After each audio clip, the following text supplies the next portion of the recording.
should be a lot better. I wasn't really sure why my voice was so low. So we're going to be doing like an on-hand stream today. We're going to be talking about a bunch of on-hand products. We're going to look at some stuff that we looked at in the past and some new stuff today too as well. We will be opening up some Pokemon cards today. We will be watching some videos. We'll be doing a whole bunch of different stuff today.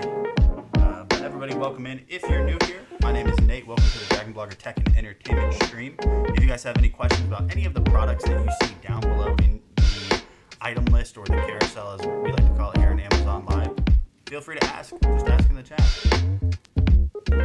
Looks like I need to shave my mustache because it doesn't look good. It doesn't look good. All right, give me 1 second. I'm going to actually adjust this just a little bit. Should look a little bit better now.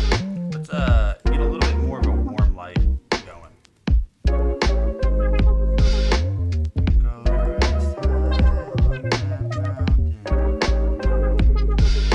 Good, good.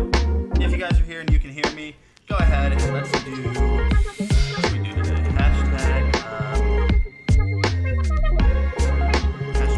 chills and thrills. I don't even know what that means. Nobody knows what that means. I just made that up. Hashtag chills and thrills. Alright, glasses on or off today. I feel like this is whatever this is right here needs to go.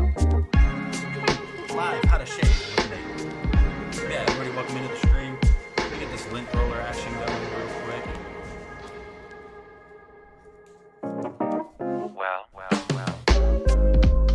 Who else uses a lint roller, like on a daily basis? I wear a lot of black clothing, so I always need one.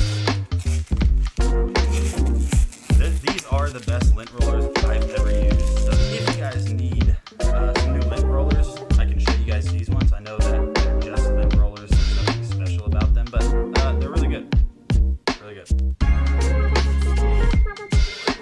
But also, like, some of my black shirts are getting to the point now where, like, they're getting faded. They're not as dark as they used to be.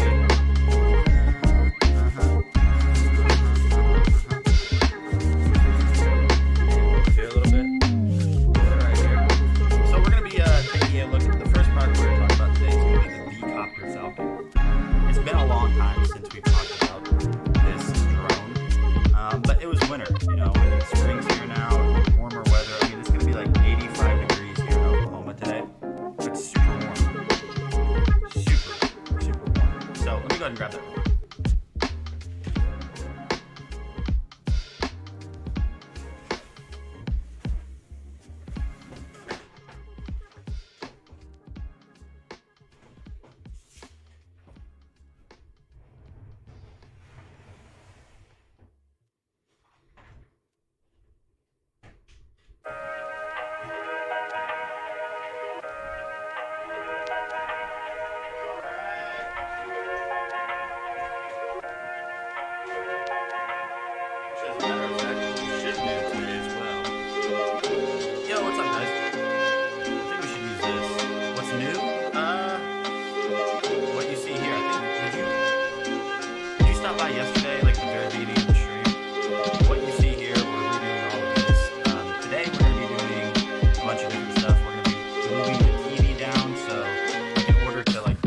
Justify what product is, you know, we're talking about. I'm gonna add this to the carousel.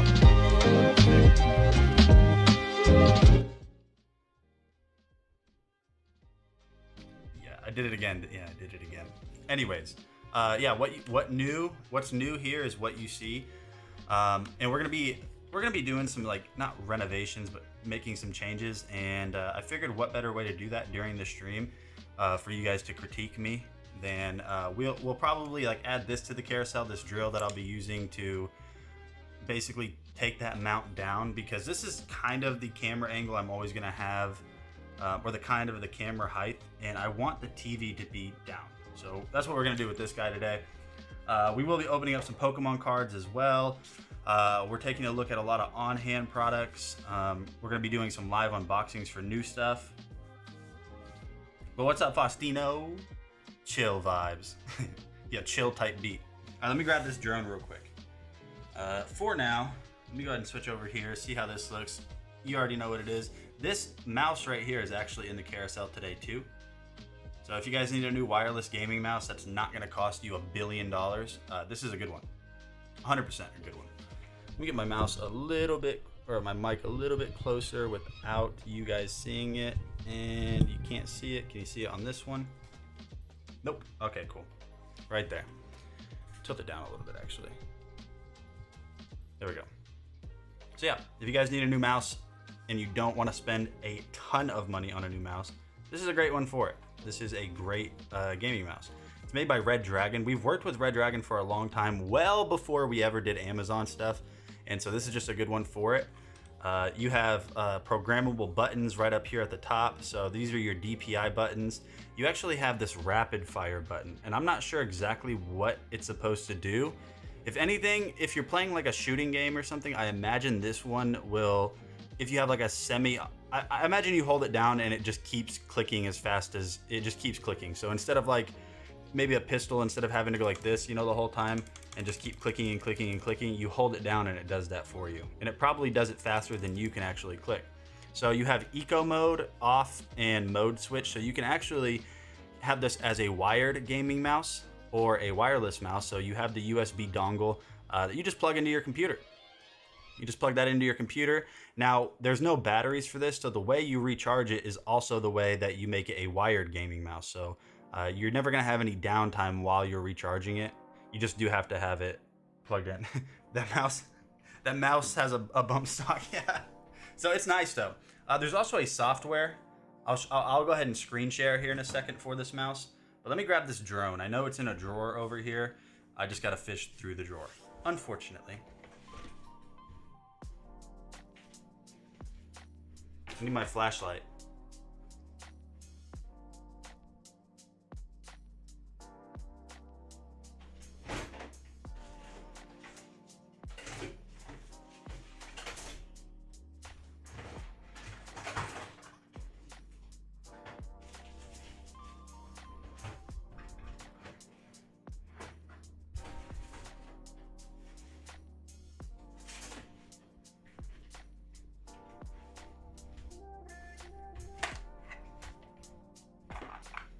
And here we go. So here is the drone. No, I'm just kidding. That's a military gas mask. Why do I have that? I probably should. Like, watch, I get swatted just right now. Just during the stream, just FBI. I'm like, bro, you can buy these. Like, they're available, surplus. But anyways, yeah. So let's go ahead and just talk about this again real quick. So it's a very lightweight mouse. Now some of these gaming, wireless gaming mouses and just gaming mices, gaming mouses, they come with weights that you can change. Now this one at its price range, you're not gonna get like that amount of features where, you know, you get you're not gonna get that. You're not gonna get a gaming mouse in this price point that has weight changes. But yeah, rechargeable. Let me go ahead and swap over to my studio mode real quick so we can, where's my mouse? Oh, it's way over there. Okay. Swap over to studio mode. I need to go to local and I need to switch which screen you guys are looking at. So that's fine. We'll do that. Okay, transition. So you guys are looking at one of my computer screens right now. Mouses. Gaming, it's Mouse-Kadoo. Haha, do you get swatted often? No. I wonder if we'd get shut down if I wore that mask during the stream. You think we'd get shut down? I mean, like, why would they, you know? All right, so let me load up this Red Dragon software. All right, I gotta drag it way over here, way over to this screen. So here's the software, by the way. So you can download this. It's free. It'll automatically recognize your mouse. So first of all, it looks like our first thing that we can do we have main, advanced, macro, and lighting. So macro, if you go here, you can set those keys, the adjustable keys on here. You can set them to whatever you want. That's pretty nice. Advanced, I've never really messed around with this. Okay, so here's DPI. So you have different ranges. So whenever I switch, DPI is just basically how fast your mouse is scrolling, or how sensitive it is to movement, like how fast it moves based on how much you're traveling the mouse. So you guys can see that right there, it's on red. Red seems to be the lowest DPI. Let me switch back over to local. So red is the lowest DPI. We can adjust that. So if we wanted that to be a little bit lower or higher on the lowest setting, we just adjust that up. And then you have blue, green, pink, and yellow. And that's how the further those numbers go up right there, that's how fast your mouse moves. So going back to the overhead cam on here, you guys can see that that is red. So if I go up, we are switching through the DPI settings. So you guys are gonna notice that if I move just like this, like you'll see what I mean. I move just a little bit, look at my mouse. I move just a little bit on the highest sensitivity. When I go back over to the screen, okay, so I'm doing those movements I just showed you, and look how much it's moving across. I'm barely moving the mouse. I don't like that. I usually like it about blue. Yeah, so you can see when I'm actually switching through it, it's showing right here. Oh, it's showing right here when I'm switching through it which one I'm on. So you can adjust that. Lighting, so you can do what kind of lighting effects you want. So you can do steady, colorful, streaming, and breathing. So breathing is just gonna like fade in and out. So that's pretty cool there. Steady, I just have it set there. You can choose which colors you want. So if I wanted to do just a solid red, hit apply, give it a second. Now it's adjusting to it. Now you guys can see that we have a solid red color. Now you can't adjust, well, you can adjust the color here if you want to, but you got to go back to the speed settings for that. All right, and then, let's try breathing. So brightness and speed. We'll hit apply. And is it doing anything? Kind of, yeah, it is. You can see it's fading in and out. So give it a second. And there it goes, fading. So that's just gonna switch between colors.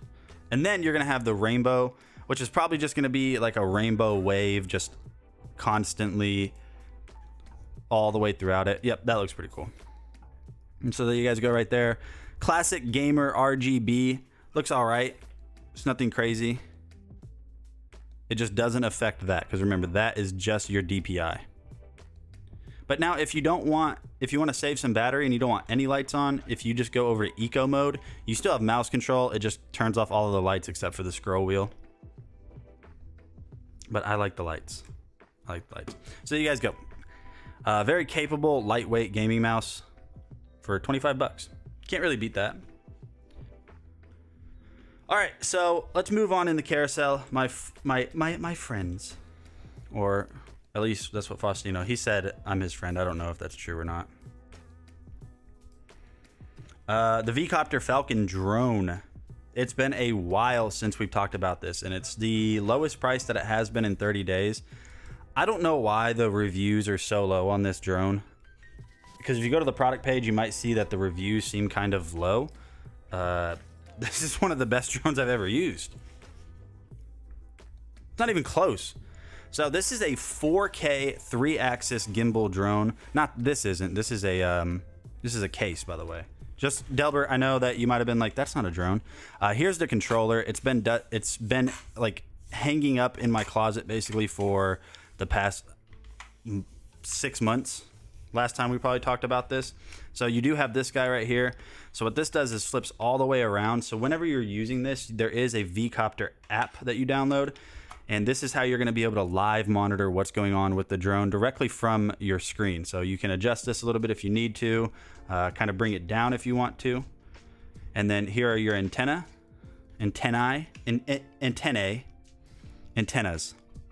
So on the controller, you have the record button, so you can automatically record. You have take pictures. This is going to be to adjust the camera, so up and down. And this might be zoom. I don't think I've ever messed with that. You have low mode and sport mode for speed settings. If you're brand new to flying drones, this drone is very quick. I would start on low and then just work your way up to switching over to S, which is sport mode. You have your power button over here on the back. And the way that this connects to your phone is over here on the bottom. You have USB output. So the USB-C is to recharge it. This is the output you use to plug into your phone. So you would need like whatever phone you're using. So I'm using Lightning. I would need USB-A to Lightning. So once you have this kind of setup, now inside of here is the drone itself. You get a nice little carrying case. I would have liked it if they would have, at this price point, I mean, even though it's the lowest price it's been in a while, at $699, even $799, or especially $799, I would like a case that can hold both of these. So it's a first world problem for sure, but having this right here in a case would be nice too. So when you open this up, that's what you get. Now you do get some extra blades and stuff. Now this is a bicopter, so it's not a quadcopter. You only have 2 rotors. And that's the drone right there. You guys can see we have a cover on the gimbal. We have cameras facing right here. These are actually obstacle avoidance sensors, which basically are just cameras. Now the way this works, it's very straightforward, very simple. Here's the battery. To get the battery charged, you have to take it off like so, and then you're gonna have right there. So that's how you charge it. This port. This is not gonna be good because I have no idea where that cable's at. And I was just getting ready to want to fly this the other day, and I don't know where that cable's at. So then it just clicks back in place. Now to unfold this to get it ready for flight, all you do is you push over here on the side and you go boom, and now we're ready for flight. So you guys can see how this is going to work is these are adjustable. So if you want to go forward, what's going to happen is it's going to go like this on both of them at the same time and fly forward. A 4K camera, a solid 4K camera, by the way. This is a top of the line drone. It's not even close how good this thing is. At its price point, I don't think you're gonna be able to tell me a drone that's better than this for even at $799. Even if it wasn't on sale at $799, I don't know a better drone than the V-Copter Falcon. Let me see if I have a video so I can just show you guys the quality and just a video test of what it looks like. Let me see what this video is real quick. Amazon video. Let's actually go here. Let's go to full screen. I'll switch this out. Paste. Okay. Hey, what is going on? Drone I've ever Okay, so there's no video test on this page. So give me 1 second. I think I can load up a video. But how's everybody doing today, man? Delbert and Faustino, if you guys are still here, what are you guys up to? What you guys got going on? Did they take videos off of their product page? Oh no, I think they put it under reviews. No, they took videos off of the product page, just editing videos for what? What are you editing? There's only one left in stock too. I have one way I think we can do this. This doesn't work. I'm just trying to find Amazon. Wait, you like shoppable videos or review videos?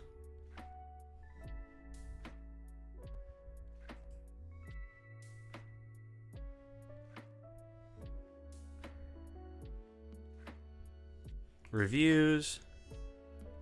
Dude, what? How long? Really? Faustino, do I not know something big? Like, do I not know something about you? Am I missing something?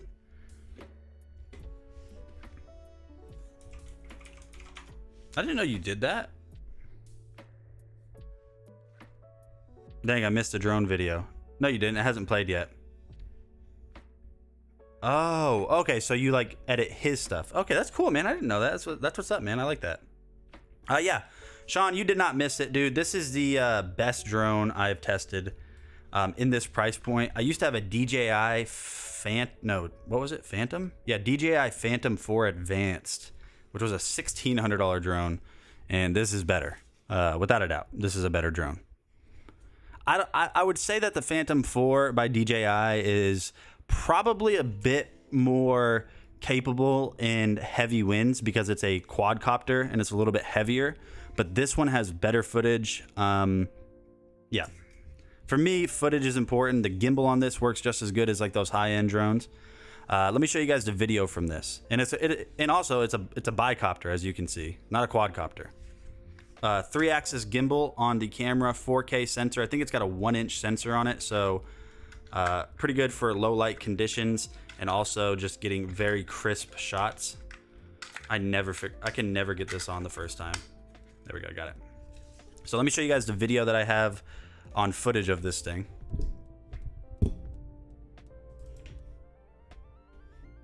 Where's it gonna play? Hey, what's going on, guys? Nathaniel.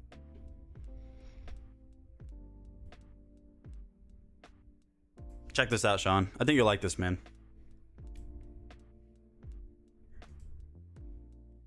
Works and how good the camera is on it, so I hope you guys enjoy.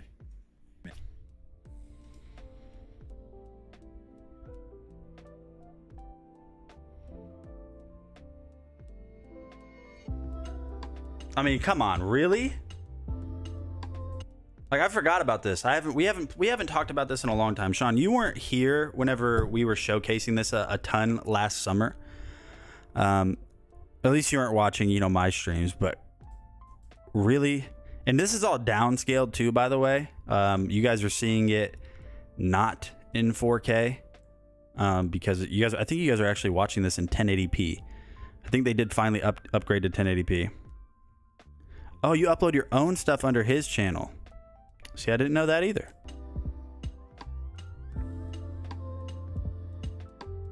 Like, let's get real here. $7.99 and that's the quality you're getting. A little bit slightly whitewashed a little bit in that scene. But you can also, like, on the fly with this drone, you can make all of those adjustments too. You can make, like exposure adjustments. I say $6.99 for the copter. It's such a great drone, and this isn't even sponsored. Like, we're not sponsored for this, so I don't want you guys to think I'm just like. Oh, here we go. I forgot about this. Like, throwback, man. It's been a long time. The drone. I remember some of you guys probably remember this. The goat chasing video. By the way, these aren't, for those of you guys that have never seen this video, those aren't random goats. Those are in the family. Those aren't just random goats. PC Phil, what's going on, man? Let me pull up Twitch, dude. I am so bad about that. Low light performance is okay. You're going to be hard pressed to find a drone that is going to be excellent at low light where you don't have that noise. Right there, you guys can see it looks grainy. That's noise. You're gonna spend $3,000 before you get a drone that just looks phenomenal at low light. Oh yeah, so this drone also has a follow me feature. Basically on the app, which is on your phone. Whenever you download it, what's gonna happen is you have a bunch of different modes. There's a follow me feature where it uses AI algorithms to track you.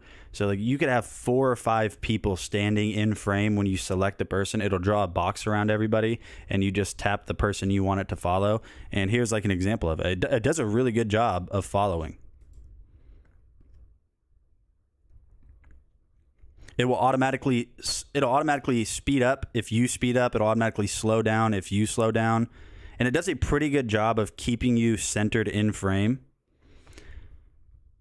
The only time I've ever noticed that this thing can struggle sometimes if like you make a sudden change in direction. So if I was going full speed on that scooter and then all of a sudden just flipped to 180 and I didn't give it enough time to track me, it'll just lose itself, and then eventually all it does is it just hovers there. It'll just hover. So yeah. Oh, green grass, look at that. green grass. So yeah, if you guys want a new drone, 10 out of 10, recommend this drone. $699, great price for it. What did it? Didn't it used to? Somebody might be able to tell me. Didn't this drone used to be way more? Didn't we have this drone all the way up to like $899 at one point? No, $999, maybe even more. I think its average price used to be $899 last summer. I didn't have it around this time, but now it's $699. I mean, if you guys want a drone, I'm telling you, it's a great one. The only thing I'm kind of like bummed out, or I guess concerned about, is I don't know where this is. This is the charger port for this drone right there. I have no idea where that's at. And I know I wouldn't have thrown it out, for sure. I wouldn't have thrown it away, but still, I wish I knew where it was at so I could get this charged up. I mean, maybe it held the charge over the past 6 months since we showed it last. We'll see.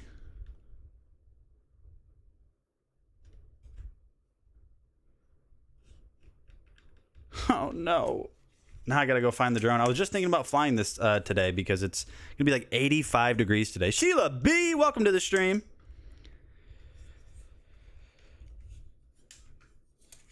$12.99. I think that was like its introductory price, because I don't know if any of you guys remember this drone at all. I mean, I know we talked about it a lot. I mean, it was sponsored, so we kind of had to, but we talked about it a bajillion times. And now, this is one of the only products that I know for sure, like when we talked about it, everyone always liked talking about it. I mean, at least, Pretty Little Lies. But everyone always, they enjoyed the drone because it's cool. It's cool. I mean, it does a lot of cool stuff. The features and stuff that I talked about in today's little showcase, it doesn't really scratch the surface on like how much this thing can do. Again, at $7.99, especially at $12.99, I think whenever we received this to test, I think this drone was sitting at about $9.99. The only real, I can never figure out how to do this. A year of having this almost, and I can never get this right the first time. A year of having this, the only thing I think it was about $1,000 whenever we had it sent. You can buy an aftermarket case to where you can hold the controller with your drone in one case. I think you can buy one from them, but at this price point, it should come with a case that can hold both of these. And again, like I said, I don't want to sound like I'm complaining too much, but first world problem. I feel like even at $6.99, this should come with a case that gives you the option at least to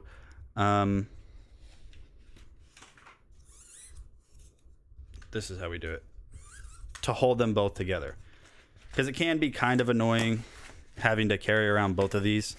If we just had a little bit bigger of a case, or even a case that's not even that much wider, that's just a little bit taller and slides down, that'd be perfect. But other than that, it's a perfectly fine, capable drone. It does really good job. It does real good job.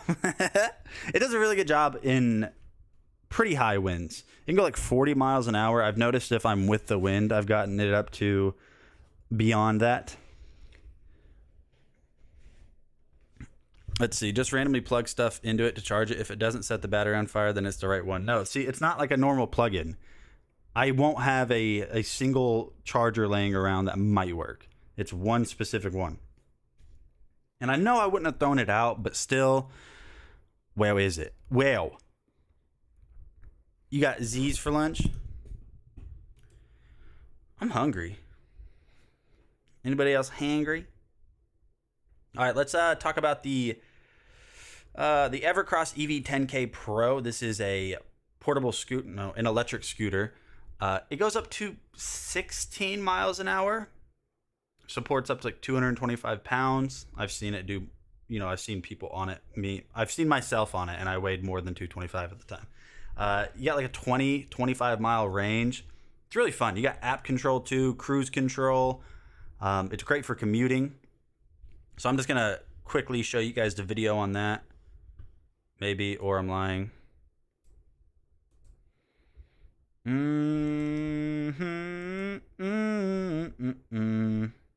I'm not. I just had some frozen beer battered fish beer battered fish.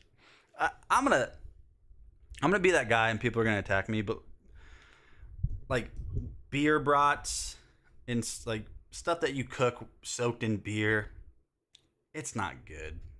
It's not. I can't do it. Ugh. Well, I don't like beer either, so that's probably why. But no, not a fan. But what's up, Sheila? How you doing today? $200. What? $200 off on this? Okay, I've never. $200 off. So $399, $400 for it. Yeah.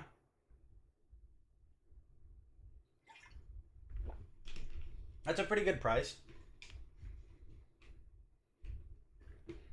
That's a really good price. All right. Let's see. What were we doing? We got Pokemon today, by the way. But I'm not going to open it if nobody wants to open Pokemon cards. I'll just wait until somebody's like, yeah, we can open some. That'd be cool. Maybe Evans will show up here.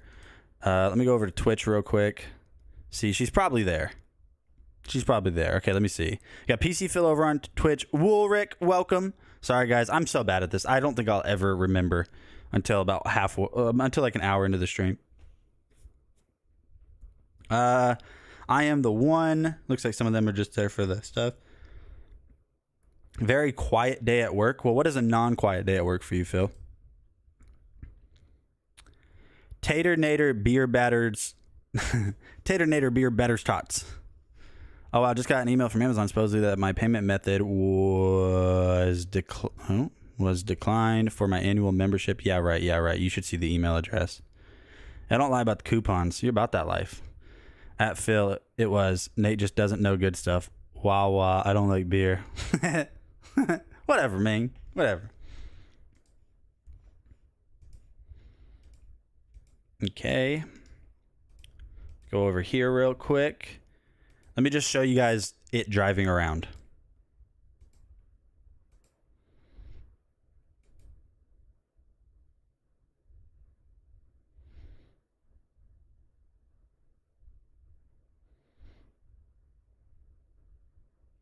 Oh, you guys can't hear anything, can you? Out there. Nope. Now you can. Okay, so you venture too far from home. Now you're scared. You're in the middle of nowhere. Don't worry about it. The EV10K Pro has a 20-plus mile range, so you're definitely going to get back home. And then once you decide to rope it in for a night, all you really have to do is just drive home, kick the kickstand up, and fold this down, and you are good to go. The EV10K Pro has The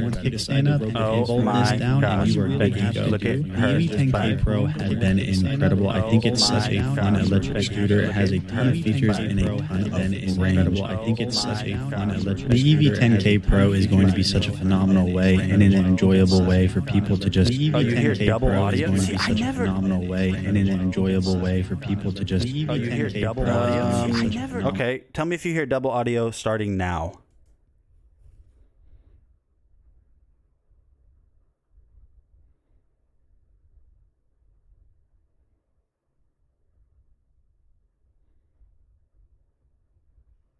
Tech Talk with Bryce. Welcome to the stream. Little blue check mark action. Welcome to the stream, man. Yeah, my bad, guys. My bad. My Sheila B. Okay. Yeah, welcome to the stream, man. I hope you're having a great day. What kind of stuff do you stream? Do you stream or just upload videos? What do you do? Let me know what kind of products you cover. And also feel free to share a link to your storefront so people can go check you out. Hey, don't forget my blue check mark, sir. Yeah, that's legit too. You have I forget about it a lot. And you actually have one of the special ones. Like Amazon was like, we don't want to give him the actual, logo blue check mark. We want to put in his name. So you're special, man. What does sound tasty? We all just develop multiple personalities and they're all listening. Sean, I had a delicious beer for St. Paddy's Day. It was an Irish cream stout. Notes of vanilla. Okay, here we go. The way you talk about beer is the way Vicky, she shows up now. The way you talk about beer is the way Vicky talks about candles. Okay, so it was an Irish cream stout, notes of vanilla, beans, fresh ground coffee, and Irish whiskey with a rich, creamy creamy finish. Yum. Yeah, I stream on Amazon Live and do UGC. Just got started on Amazon Live. UGC. What is UGC? UGC. I don't know what that is. User generated content. Oh, okay. Sorry, I didn't know that, but like, what kind of products? I guess tech, home, hobby. Gentle. The candle and beer descriptions are so much better than you going on about your pellet smoker talk. I was excited about that. Do you want to just destroy everything that I enjoy? I couldn't even. I couldn't even like the smell of. No, you know, I'm not even gonna say it. We're not even gonna start that talk today.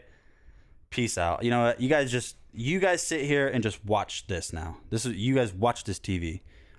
It's not my fault that the candle has a musk scent to it. It smells good, okay?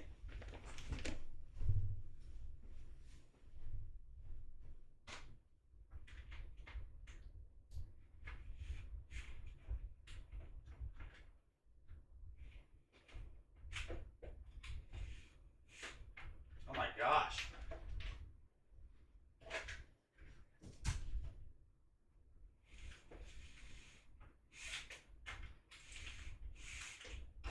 Why? Just go all the way down.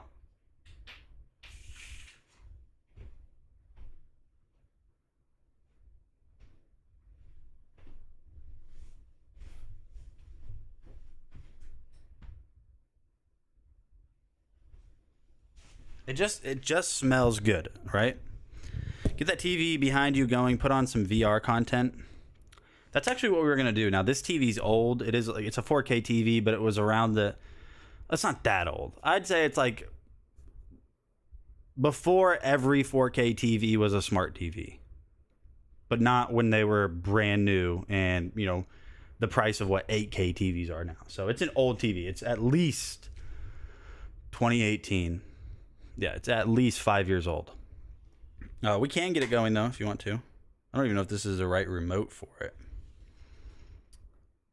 Yeah, let's add the Apple TV in, because we can talk about that. Now, you got something on your lip right here. A dry lip. That. Dry lip. There goes his shop right there. I'll follow you, man. So when are you gonna have you already live streamed yet, man? When are you gonna start live streaming?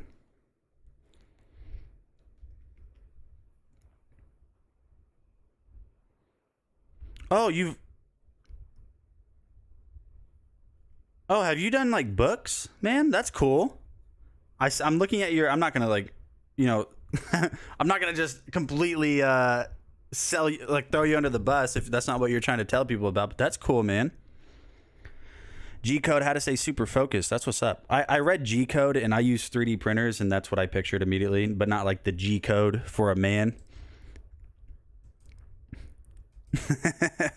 No, a little higher. Where? Are you talking about my stash? What is this today? You're talking about this weird. Yeah, I know. It needs to go.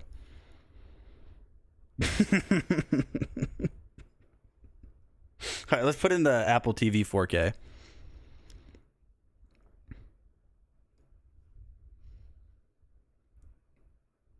All right.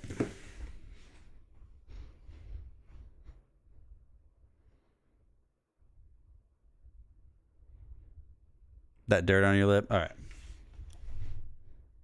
All right.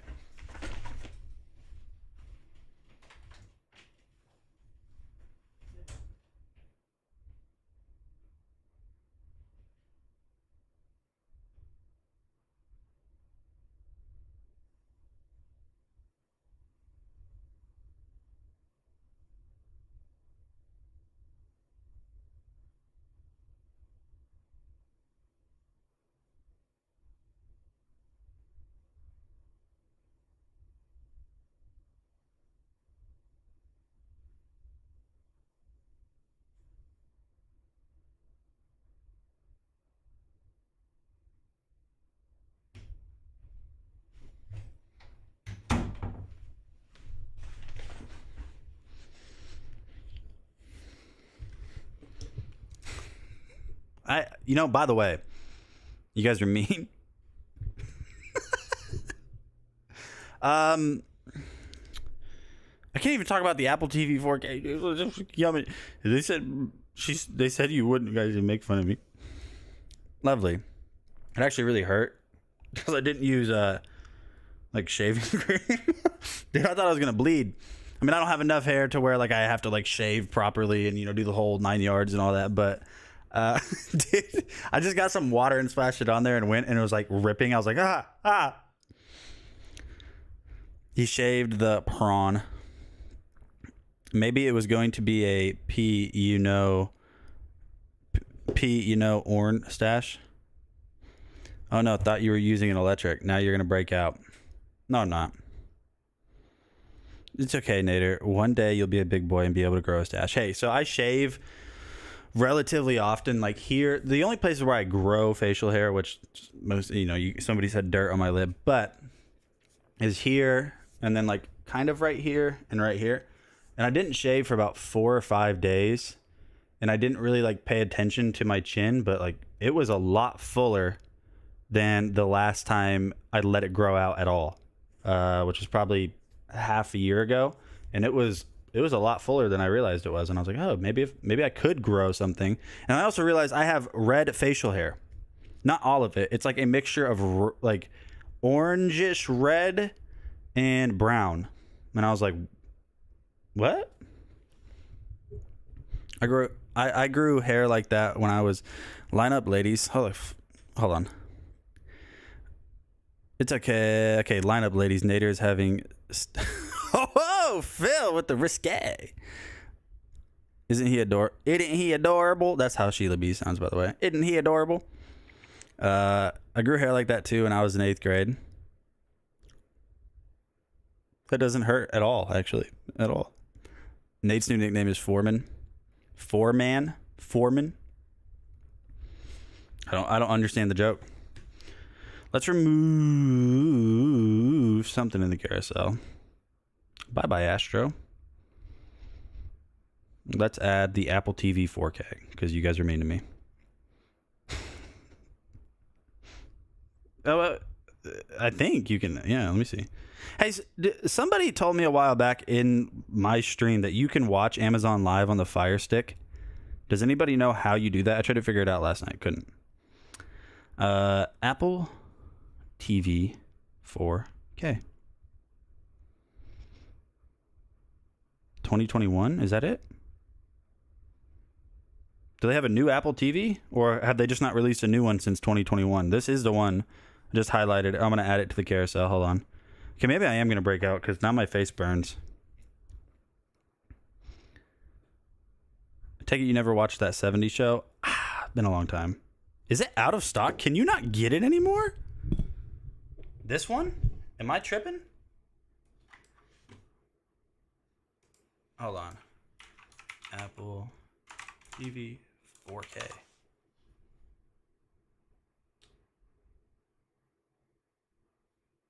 It's out of stock. They don't have it new anymore. I mean, you can get it on renewed. See all buying options. New. Well, who's the seller? Okay, yeah, you can get it. Do they just have a new Apple TV that I'm not aware of, or are they discontinuing it? Somebody let me know. Let me see. We have you can watch, but it's limited. Let me check. Well, Nate, by Phil's description, to provide you stash rides, you would have to have a stash, so no rides available. Yes, download the Amazon Live app on your... I couldn't find it. I could not find it. Mic in focus.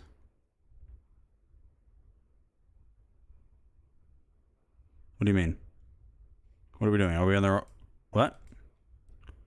All right, let's talk about the Apple TV 4K. Hey, the Hydrate or Dihydrate hoodie is in the carousel today. Oh my goodness. Oh my goodness.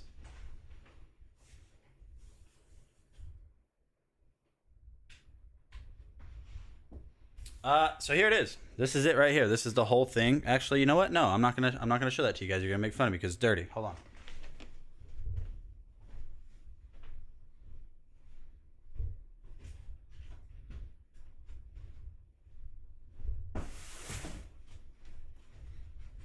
Working at the car wash.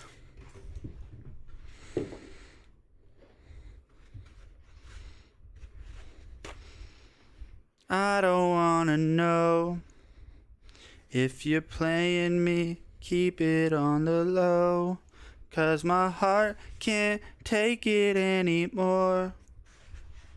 You guys remember that song? No, you don't. You guys don't remember that song. Where's Darren at? Darren, what are you doing? You didn't even say hi. You just said, that dirt in your face? Hardy har har. Hardy har har. I'm Darren. I don't want to know if you're playing. I couldn't. I looked up Amazon Live on the Fire Stick. You know what? Actually, I'm going to make you guys prove it because we're going to load it. We'll use the Fire Stick too.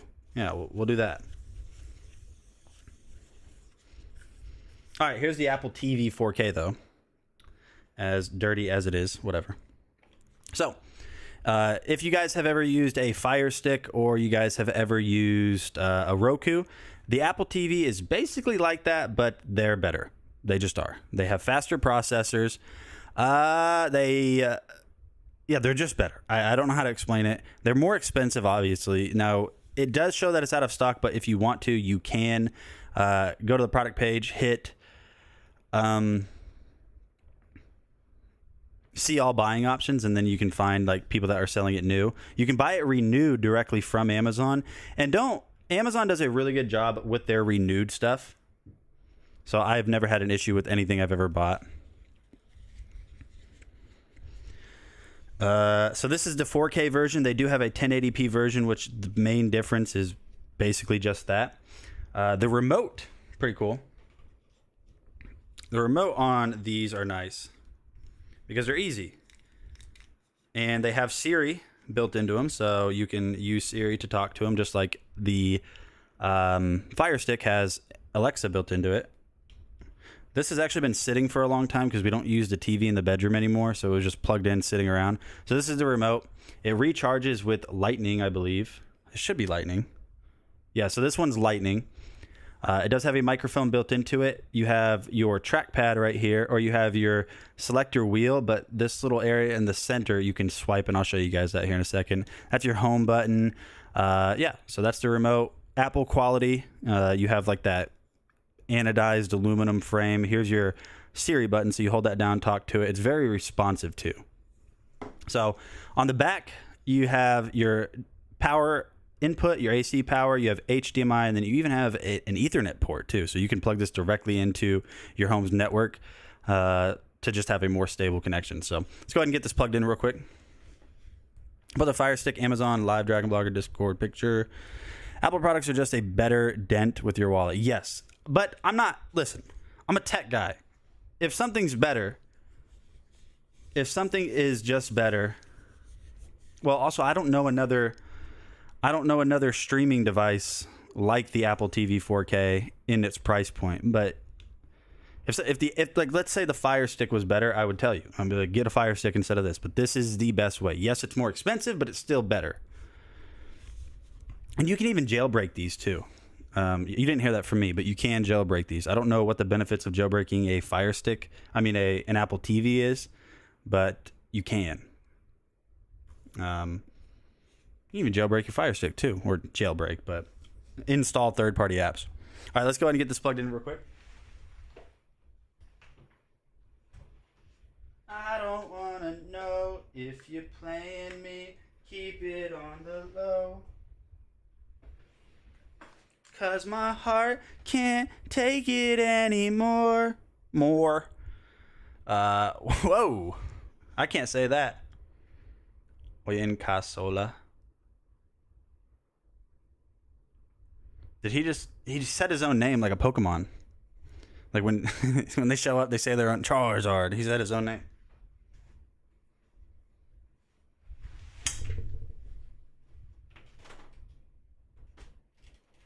What would you do if when I did that it fell down? Would you guys make fun of me?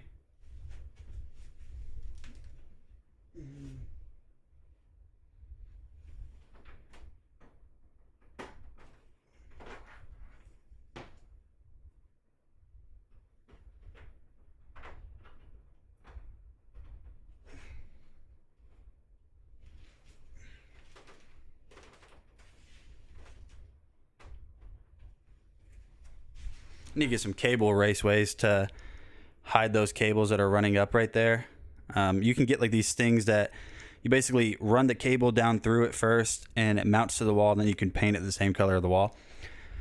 So cool thing is, I don't know if this is a smart TV thing or if any TV would work with this, but when you first turn on, like when you press any of these buttons, I think you press this one to turn it on. It'll turn the TV on too, so you'll see what I mean. Wait, hold on. There we go. So here we go. Let me tilt my camera up a little bit. Oh, that looks cool. So here's the Apple TV 4K. So like I was saying, you do have your trackpad here. So what you can do is swipe in that little section to go through everything. You guys can see just like that. Swipe through everything, very quick, very responsive. Whenever you have this plugged into your TV, it automatically controls the TV's volume. I don't know how it does it. It probably has to be a smart TV or something, but it automatically does that. So as you can see right here, we're controlling the TV volume. I don't know how that works. Yeah, there you go. Cable raceways. Oh, also, Phil, I ordered whatever those things were that you sent me yesterday. Those cable markers, I guess you could say. You go to the browser probably and do Amazon Live. So that was a bit scary. I was able to watch the stream on our Fire Cube. Let's just say Nate on a 65-inch TV. On a 65-inch 4K TV is not good. Whatever. Can't chat on it, but you can shop on it. Okay. We need to get this connected to the internet. I don't think we are anymore. Let me turn this off real quick. Don't think we're connected to the internet because I got new internet. Oh, we are connected. Nice. So we'll control the volume. So if you have Apple Arcade, by the way, on the Apple TV 4K, I think I have it. You can go to Arcade right here. So we'll let this load up. So there's a ton of games that you can download and play directly from. There's a lot of them that have remote compatibility because this also has a sensor built into it, kind of like the, what are they, the Wii's? No, I can't remember, but they have like an accelerometer in them. So you can use a remote to turn and, on certain games. But if it requires a controller or a gamepad, it'll tell you. So let's go to Warped Kart Racers right here. You see how fast that loads up. We go in between them. We got Lego Brawls, Warped Kart Racers. So you can see right, where is it? You see right there, controller required. So you have to have a gamepad. But cool thing about this, where's my controller? Hold on.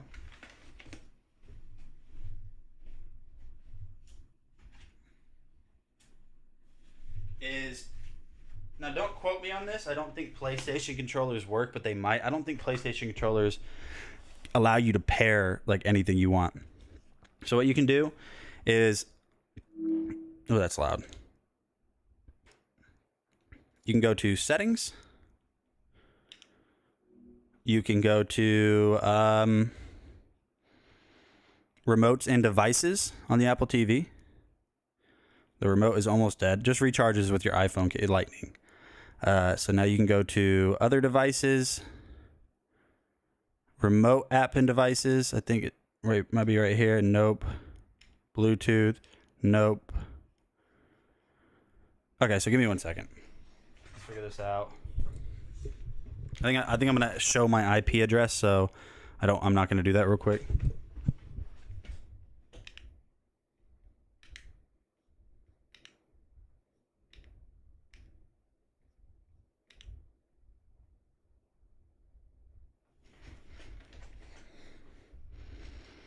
All right. So now that we're in the Bluetooth settings on like this Xbox controller for sure, what I can do is just hold down on top and this is going to put it in the sync mode. And so you'll notice right here, if I go to Xbox wireless controller, I can connect my controller directly to it. That mouse pad looks horrendous. Oh, wait. No, it looks good and you know it. Bluetooth pairing request. Check this out. Boom. So now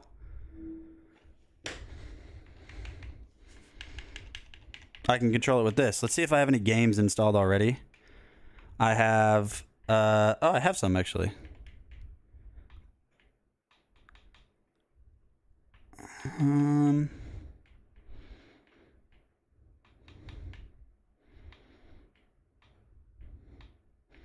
What the Golf? This game is called What the Golf? That's one of the Apple Arcade games I had. I did used to have it and I never used it, so I canceled it. What about this one? Okay. What about 2K22? Apple Arcade? Yep. What about Sonic Racing? Apple Arcade? So you can go to the App Store. I'm not lying. Hold on. I promise. You can play games. I promise. You can go to the App Store. You can go to games. Purchased. That's risky. Showing you guys what I purchased.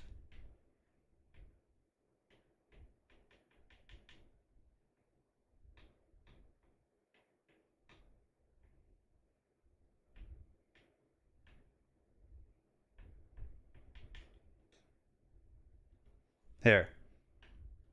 Yeah, this is better. This is better. There we go. That is a nice IP, I see. Download speeds, pretty quick. I mean, how many gigs is this game? 300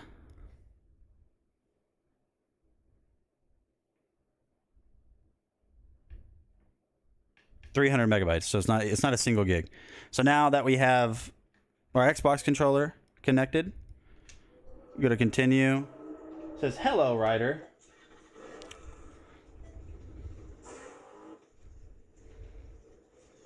That's what I'm doing.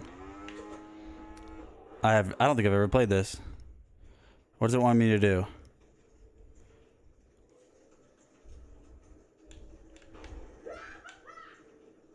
Oh, okay. So I'm using the directional pad to control like his. See? Oh, come on. We're good. We're good at this game. Let's try again.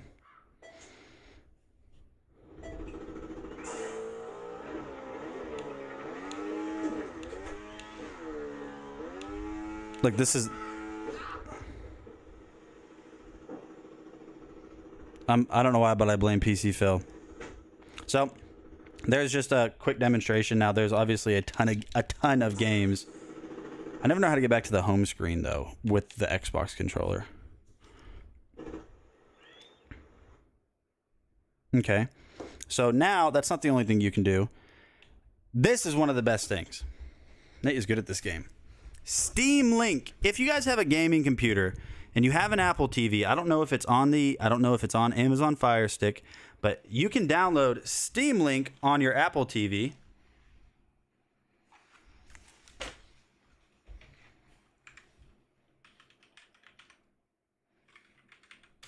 Steam. Hold on, I'm opening up Steam on my computer. I believe you have my stapler.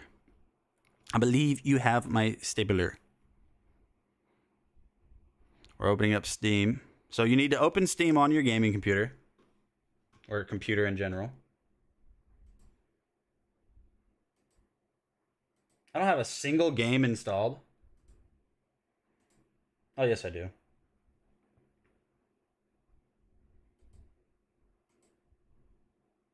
Okay, so that game's up to date. So check this out. So what you can do with Steam Link, if you have an Apple TV and you have a gaming computer and you have an Xbox controller, download Steam Link. Because what I could do is have this Apple TV in a different room in my house, right? Fair connection. I'm in the same room. What are we talking about here? What? So I can go start playing.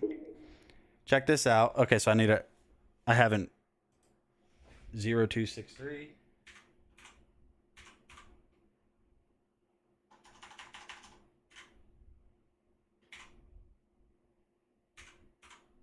So you only have to do this if your network changes.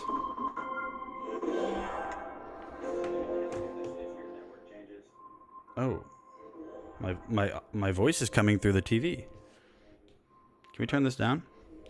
My voice is coming through the TV. How is this coming through the TV? This is weird. Let's go to, here's all of our games. Let's go to Hogwarts Legacy. Hit play. Hit confirm. And it's launching the game now. Oh, that's cool. It shows everything, actually. Oh, no, I haven't updated my graphics drivers. That's not good. I need to update my graphics drivers. I heard PC Phil and Blame in the same sentence again, playing the Blame game again. Yeah. I'm not very happy with the way things have panned out right now. Abort game. Abort. Abort mission. What a bummer, dude. And I can't... Oh! I can use Steam Link to just straight up show my screen. What? There we go. It's going now.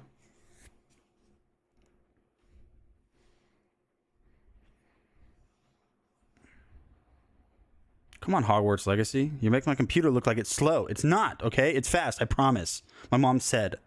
I promise it's fast, guys. Oh, oof, oof. I'm using Steam Link. I'm streaming, and I'm playing a game at 4K. Oh, it's gonna look rough. It's gonna be rough and tough.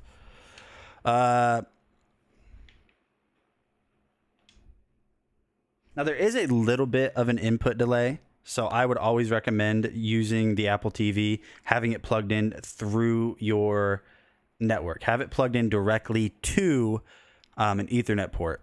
But you guys can see right there, we are now playing. You see how it's kind of getting a little bit pixelated? I haven't played this in forever.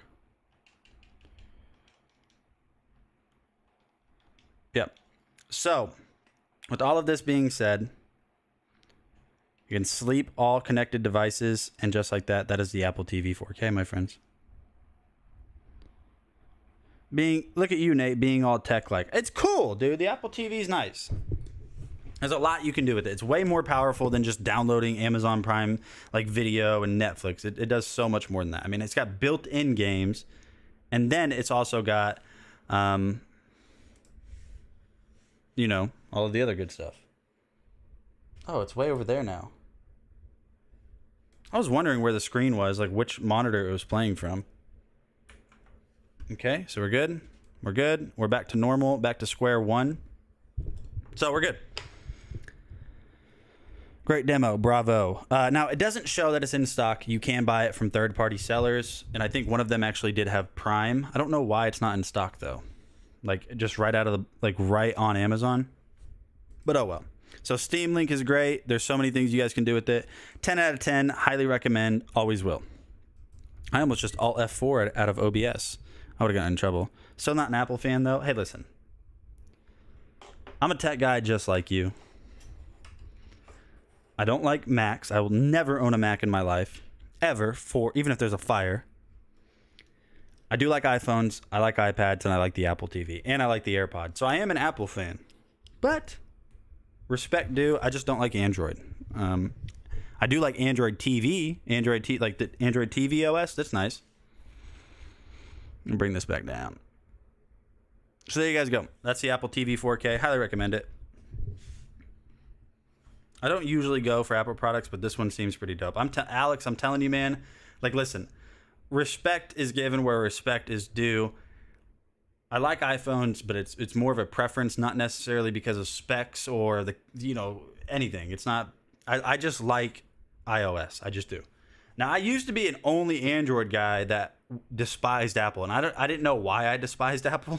I just did because This was like when they were both, like when smartphones were getting really big and stuff, and my first smartphone was an Android, and so everyone was like, iPhone's better, Android's better, yada yada yada, and my first one was an Android, so I just rode that wave. I just like iOS better. I like the iPad. I'm sure I would probably like a Samsung tablet, but then again, the iPad is basically iOS. It's iPad OS, so. And then the Apple TV, it's just simple. I just like the simplicity of Apple on some of their products, but I'll never buy a Mac in my life. You'll never see me spend that much money on a terrible laptop. You'll never see it. Your first smartphone was a Palm. What do you mean, like writing stuff down on your phone? Is that what you mean? So yeah, they are cool. It just depends on what kind of stuff you like. I mean, what kind of stuff you want. I mean, you could, if all you're ever going to do, that's kind of strange, right? If all you're ever going to do is just download Netflix and stuff, just get something cheap. Get a Roku or a Fire Stick. I mean, Fire Sticks are pretty cheap too.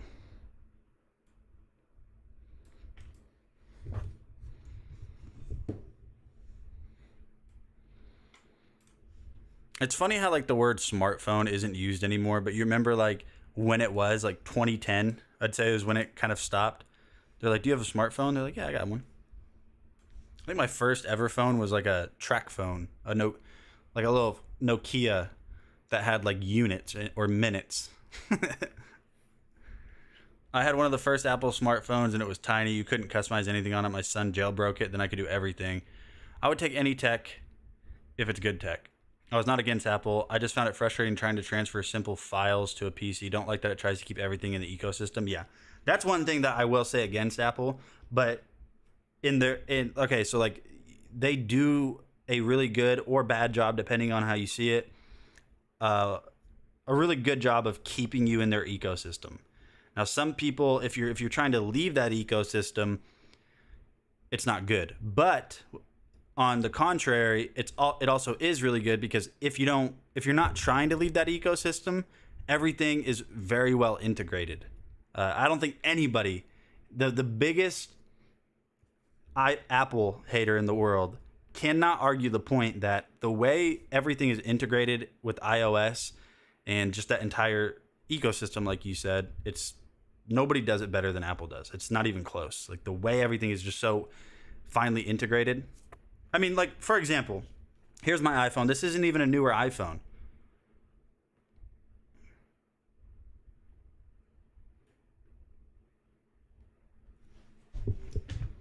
Ready? Oh, no, I don't know where my Apple TV remote is. Okay, that's fine. I can't tell which one it is.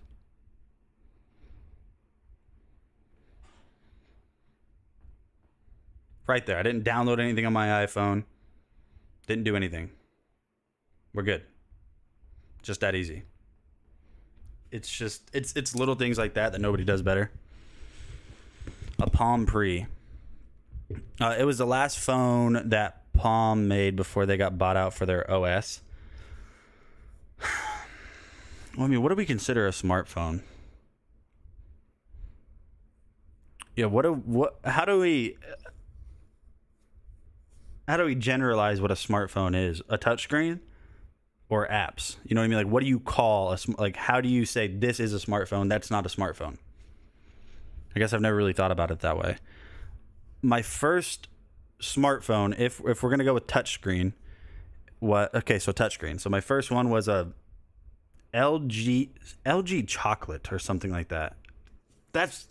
So maybe somebody looked that up. That's very vague and it doesn't sound right, but it was LG and it said like chocolate. Don't know why. LG chocolate. One of the, you know what phone I always wanted and I never got it was the T-Mobile Sidekick. You guys remember the Sidekick? The little, like, dude, you can't tell me you go out in public with a T-Mobile Sidekick 2008, 2009 and you flip that little thing around, the screen flips and now you flip it up or whatever it was and now you got a little QWERTY keyboard. You can't tell me that wasn't the hardest thing that you've ever seen in your life.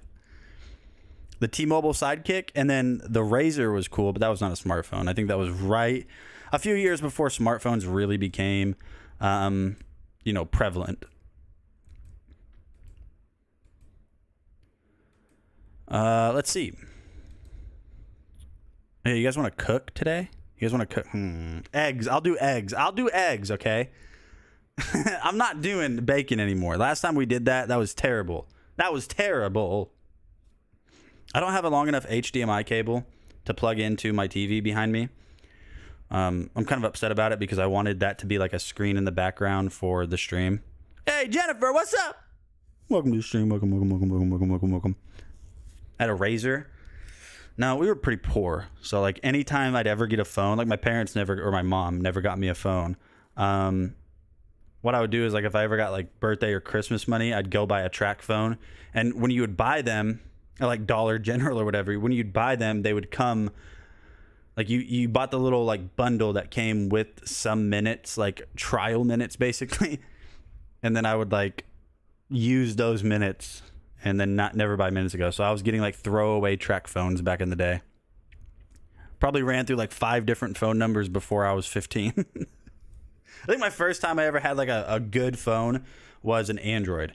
I think I was a big fan of the Nexus line. I had the my very first Android phone was a Samsung Galaxy S3. I remember, yeah, because it had like a textured back on it. It was gold. That was my very first Android phone, and then I had the Nexus line for a while. Like I had the Nexus 5, the Nexus 6P, which was made by Huawei, which by the way is a don't ever buy a phone from Huawei. Not because they're not good phones, but because of data. I mean, don't do it. Don't do it. Never buy anything full price.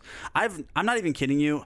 If I look back in time and I say that's my favorite phone I've ever had of all time, it's not an iPhone. It was an Android phone. It was the Huawei Nexus 6P. So if you guys don't know what Nexus is, you guys know that the Google Pixels exist, and those are made by Google. And the Pixel is basically just a vanilla stock Android operating system with no overlays, no bloatware, nothing. When they did that, before the the Pixel line, it used to be called Nexus, and they would have a company make it. So I think 2 of them, the LG Nexus 4 and the 5 were LG, and then the Nexus 6 was Huawei. So the Nexus 6 and 6P, that's my favorite phone of all time, was the Nexus 6P. I want one still. I'm sure. I remember it being amazing for the time. I had it in 2013. Yeah, 2013, 14. If I were to try to use that phone today, it'd be terrible, but it was so good back in the day, dude. So good. Huawei also gives customer data. Yeah, don't ever buy a Huawei phone. My first cell phone was a Motorola flip phone from the 1990s. Did any of you guys have car phones? To all my elderly, all my elderly out in the chat. Shout out elderly. You guys ever have car phones? Oh, that's okay. Here's another cool thing about the Apple TV, by the way. You can't tell me that. So they went to these locations with cameras and stuff, and like they have all of these different like backgrounds, screensavers, and they're the best, dude. And it tells you like, look, flying over somewhere in Iceland. I'm not even gonna try. I think you can switch through them too. Yeah, you can swipe through them. Let me turn this off. You had an analog cell phone. You plead the fifth. You did have a cart phone. I should have a bag phone. The earth is flat. Yeah, that looks super flat. Approaching the Golden Gate Bridge from San Francisco. Hey, James, what's up, man? Yeah, you can't tell me this isn't the coolest thing you've ever seen in your life. And they keep adding more. I mean, it takes a while. And, okay, never mind. I thought this was a lot more blue in person. It's not. Moving southeast over Siberia and Mongolia. Siberia and Mongolia are northern Asia, right? Northern Asia, like way northern Asia. Passing over the rice terraces in China, Waves breaking on the shores of Tahiti. What's this? What are we doing? We're just showing the Apple TV 4K.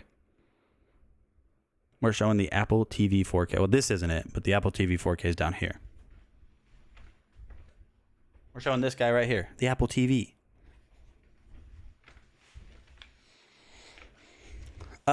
Waves. Oh, that's pretty. That's pretty. Yeah, that's nice.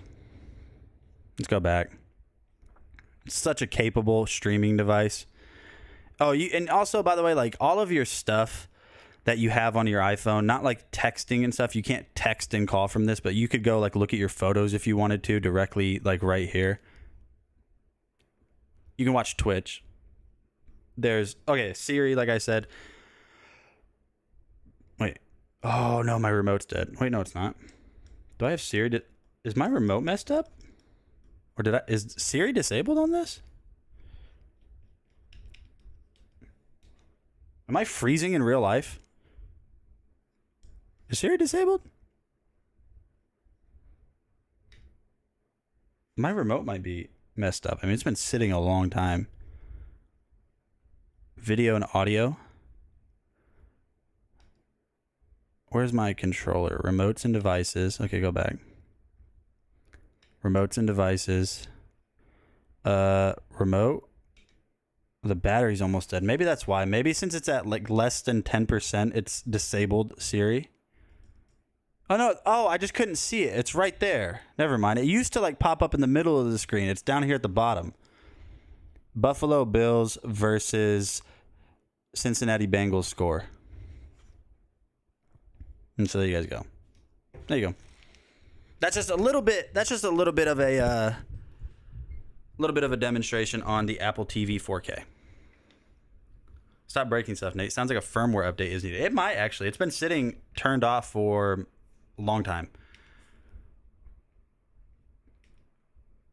And I don't want to know if you're playing me. Keep it on the low. 'Cause my heart can't take it anymore.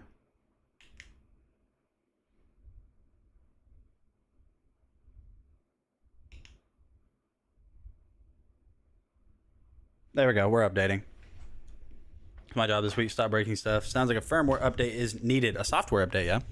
All right, we have some stuff that we're going to show you guys on hand.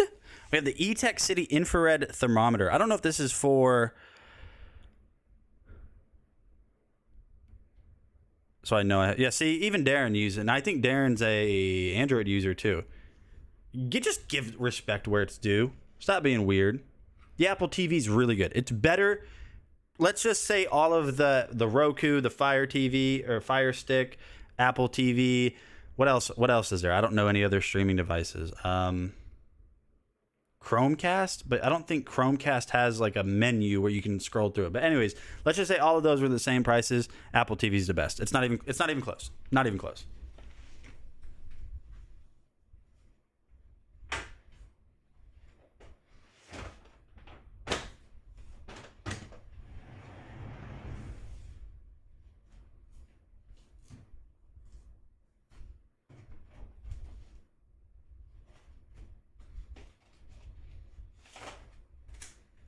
So we have a thermometer here that we're going to talk about. Looks like I tried to open it. Wait, I didn't do this. Was my wife trying to get this open and just gave up? So this is the, let me highlight this real quick. This is the eTech City infrared thermometer. I don't know if this is accurate for medical. We picked this up for grills because sometimes you want to see. Sometimes you want to see like how hot your grill is in one area, just depending on if like you're smoking a brisket or something. You want, if it's hotter in one area, then you need to know, then you'll know that you need to like put the meat on the thickest part over on the hottest area. So this is just good for that. But let's test. So this is a thermal infrared thermometer. Now you're gonna be in touch throwing your wife under the bus like that. I didn't do that. I wouldn't have gotten it almost open. This thermometer is good. So this isn't a thermal camera. This isn't like a FLIR. Maurice Daniels, welcome to the stream, man. Everybody welcome Maurice. Maurice, if you have any questions, man, feel free to ask them. I'll do my best to answer them and not stutter. or go off on an ADHD kick. You know what I mean? Kobe. That I missed. I've never used one of these. I'm excited to use one because I don't know. I see like professional barbecue people using them, and now I want to. 2 AAA batteries. It looks like it takes. Comes with them installed already. It's pretty nice. Boom. All right. Let's see. Control wise. Control. Press a button maybe. Oh, we do press a button. So do I aim it? Do I aim it at anything and just press the button?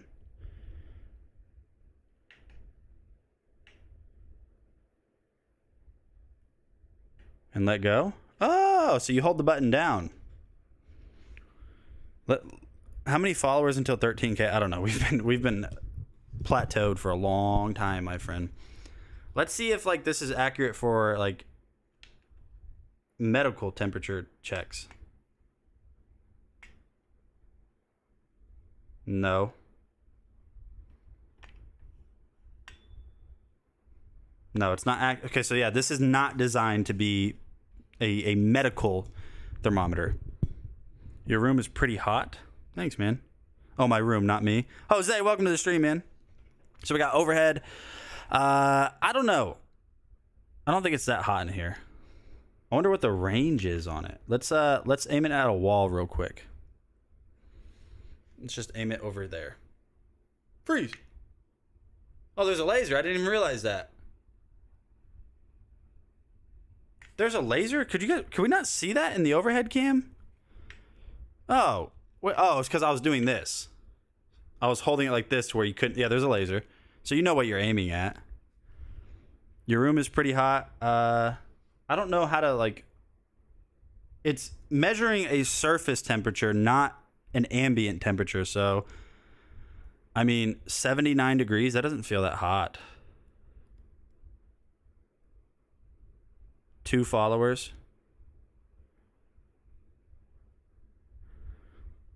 That's pretty cool. I like that. So this is gonna be really good for whenever I need to do like barbecue and stuff like that. You do have a mode button. What does that do? EMS, max. What is EMS?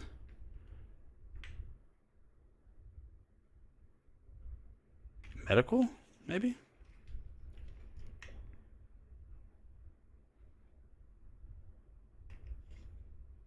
Yeah, no, this isn't accurate for hold for a light. So you got EMS and max.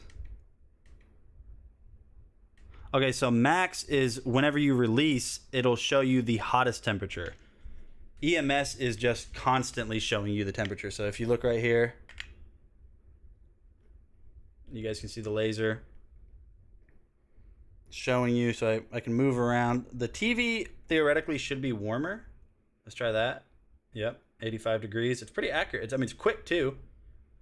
Back to the wall. Updates to 77 degrees. Back to the TV, 86. Yeah, so it works. Do I have anything that I know for sure is warm? I wonder how hot my computer is. Or let's aim it at one of these lights. Let's aim it at that light, because theoretically that should be warm.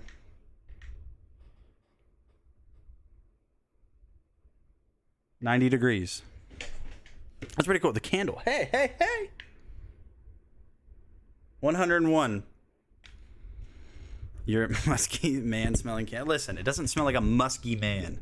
What is musk? I feel like that's just whatever. I hate it here. All right. Let's I don't know how you turn it off. Okay, so you just wait. That's all you do. You just simply wait. So yeah, I mean, it's straightforward. I like it. Strong word, sir, saying that. Nate is the hottest thing in the room. Let's check my pits. Watch it be. Wouldn't that be gross?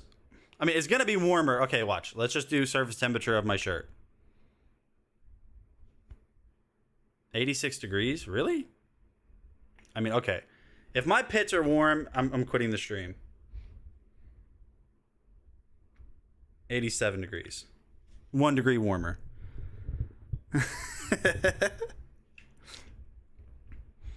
So yeah, it's pretty nice.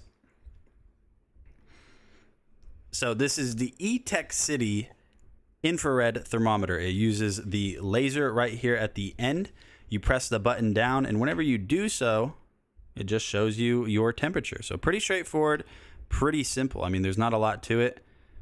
There you guys go. I don't want to know if you're playing me.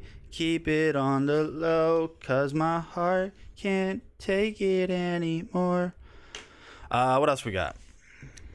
Oh yeah, that's right. Unboxings. There's my phone.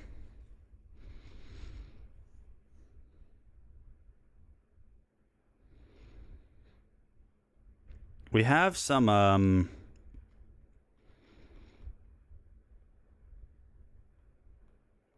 what are they called? I'm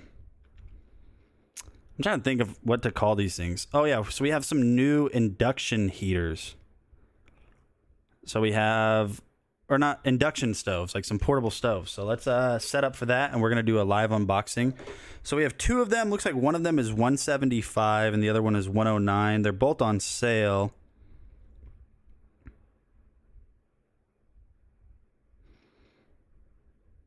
And we might make a couple eggs. I mean, I could eat a couple eggs. Hold on. I need to create room. Stop judging me. So please don't judge me, and I won't judge you. We're gonna cook something. We will. I mean, we got to, right? I feel like that's what a proper way. Now listen, the last time I did some stuff like this, I threw up because I didn't listen to Faustino, and I made bacon live in the room. Sean Jones, you will never see that. You weren't here when that happened, and it's not going to happen again. I learned from my mistakes. All right, so I think we've got enough room here. I think so. We'll create a little bit more room. I don't want this here.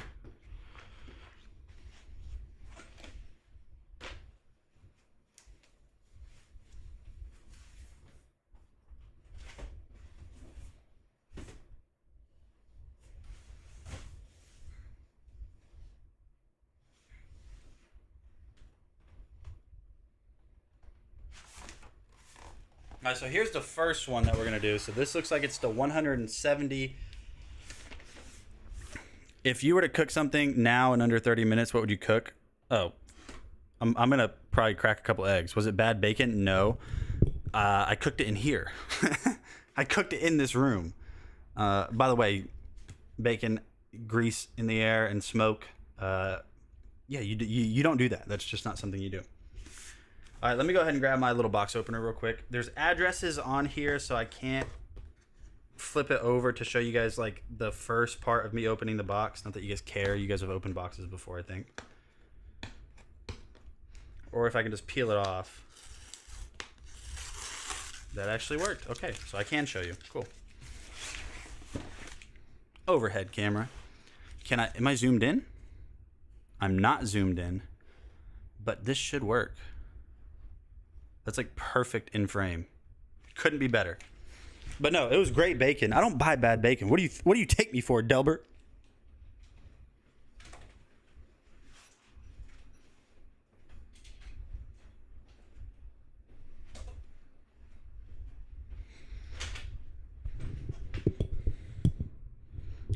Yeah, well, I'm not. Alex. First of all, I love eggs. I eat them every day.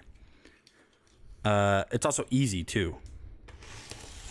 It's easy to make eggs.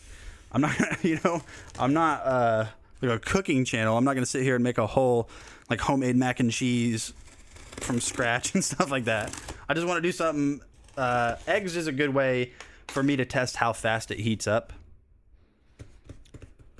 All right, so here we go. Let's go back over here. I've not had an egg in over 6 months. You don't like eggs or what? Or just not a big fan?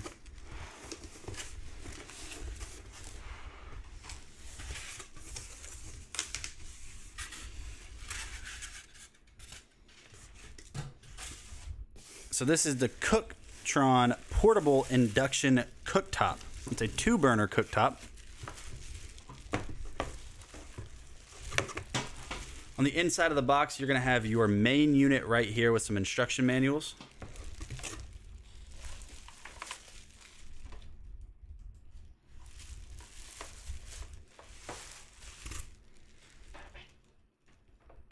Oh, this is looking nice. All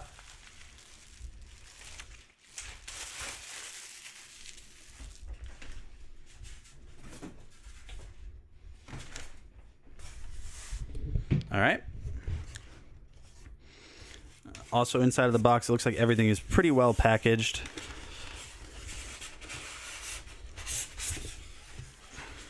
It's heavy. All of this stuff is very heavy.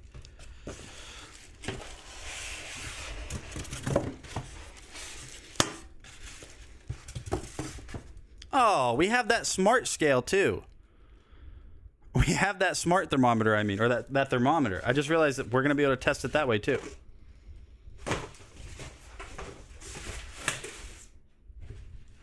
Okay.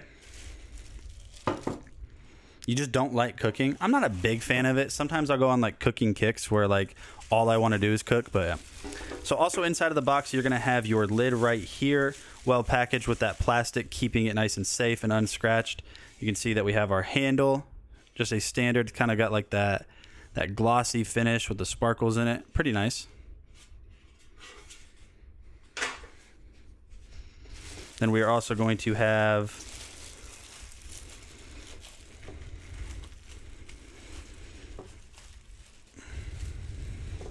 and so then on the inside, you're also going to have the burner plate right here. So if you don't want to use your own pan with this, you can just set this on the cooktop itself, and now you kind of have like a skillet area. Go ahead and peel this off real quick.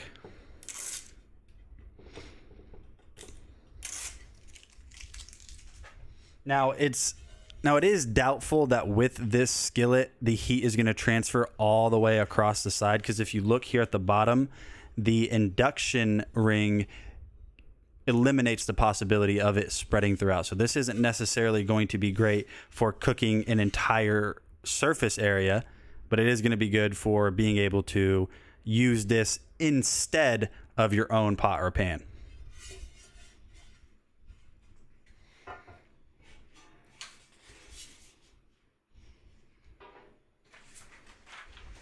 Here's the instruction manual. The instruction manual looks pretty straightforward. We won't really need it just because it's a simple product. We don't need to sit here and figure out how to do this. And then, of course, we are going to have the cooktop itself right here. Initial impressions, this thing is very heavy. It's really well made. You've got your fans right here to help with that heat transfer. You're going to have knobs over here on the sides to control the temperatures. You're going to have different settings over here, such as a timer, your power button, your heat mode activator right there.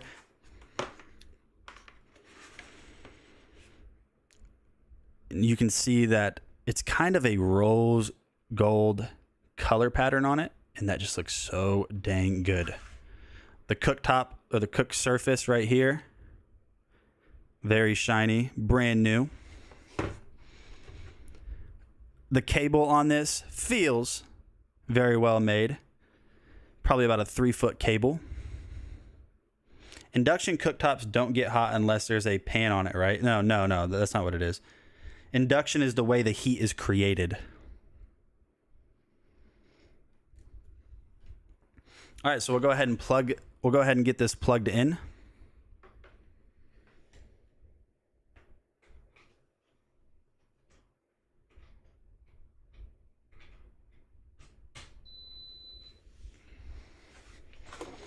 And so what you can see, whenever you have this plugged in, you have a C and a C. So what we can do is control this, I think. Let me figure this out. The first try. So there is your power button over here. When you get it plugged in, you'll see that it has on both of these burners. So this is going to be for your right burner. This one is going to be for your left burner. So now we should be able to adjust this. You can see that we have different P settings. So I don't know what that means. Let's turn this off real quick. Let's figure this out. Before we mess around, let's actually read the instructions. I just said we didn't need them too. So I'm gonna act like a dad real quick, reading the newspaper.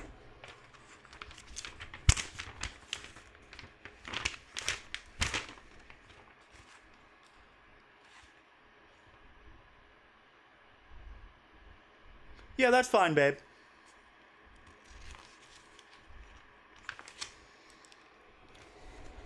Nate, don't nap. On-off button. Left stove temperature. The temperature setting mode for frying function. Temperature power setting. Left stove wattages. Okay. Operation steps. Plug in the AC cord. We did that. In the power on mode, press the... Okay. In the standby mode, press that button. It will enter the grill function. And the default setting is temperature level 410. Oh, that's cool. So you can actually...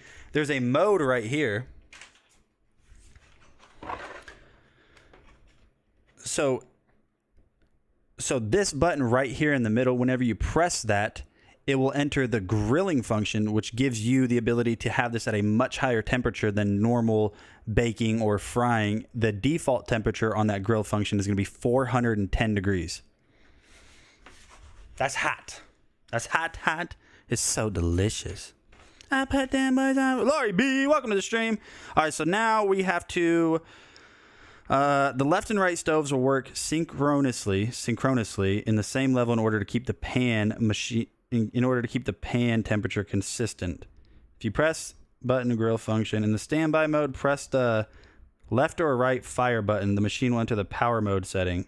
Use the left rotary knob to adjust the power level of the stove. The default heating is P7, which is 900 watts. And use the right rotary knob to adjust the power level of right stove, P7, 900 watts. In the standby mode, press left or right button, P0 left or right. This is confusing. Why would they not just make it to where I can read the temperature? I'm doing good, Lori. How are you? So I don't like, the one thing I can say that I do not like about this is the fact that it doesn't just show your temperature. You have to go through it and set this to a P preset. It's P on the screen, and that correlates with a certain temperature. So you don't know what the temperature is unless you refer to this instruction manual. Sean, I know, man, but like I'm trying to cover all bases here. Like I don't like that it does that, but we'll do that. Whatever, man. Power's on.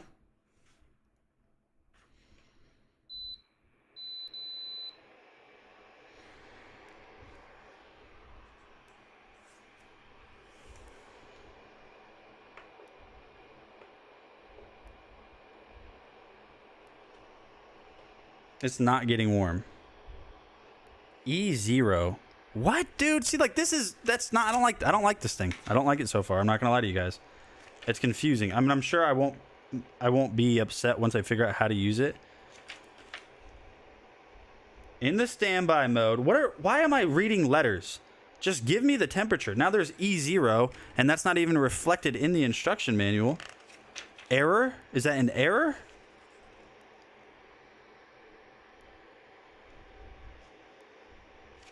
Does it say anything about E? Error codes. E0.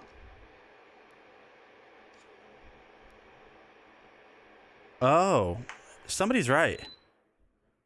You're right. Never mind. I'm wrong. I'm sorry. I stand corrected. You do have to have something on there. You're right. I'm sorry, Sean. Or Delbert. Delbert, I'm sorry. You're right. You do have to have something on there. I didn't know that. That's really weird. All right, let me go get a pan. Be right back. Can you guys... I'm going to go to the be right back screen.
All right, this is risky business, by the way. This is going to be... I was unprepared. I'm usually unprepared. This is going to be risky. Delbert, the stream would be much smoother if Nate just listened to us in the first place. Okay, let me listen to you in the first place. How do I know how hot these temperatures are going to be? Because I also don't know what a temperature is on a stove, because normally you have like 1 through 10, or you have medium to high. So I guess I'm just gonna, the highest temperature is P7, whatever that means.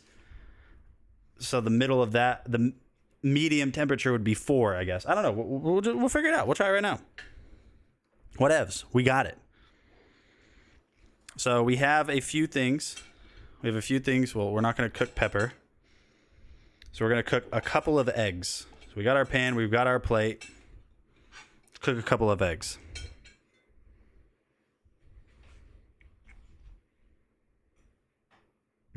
The eggs are like, what are we doing in here? Why are we in the bedroom? Got our spatula. By the way, if you guys have never made eggs, you need a spatula. So, do hotels allow hot plates? I don't see why not. I don't think they... I mean, I would look into it, obviously.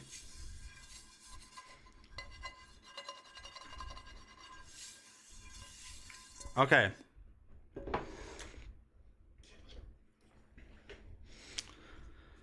Let me see. I'm trying to situate this the correct way.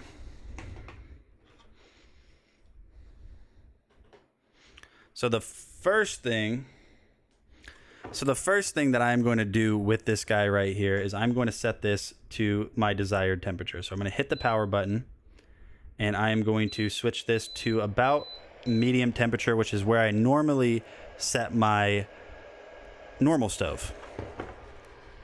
So it is an induction heater, so it does look like you have to have something on it in order for it to work. So we'll give that a second. We'll see what it says on the front screen. I'm going to turn this off, turn it back on, set this to P4 again. See, now it says 0. Now it still says E0.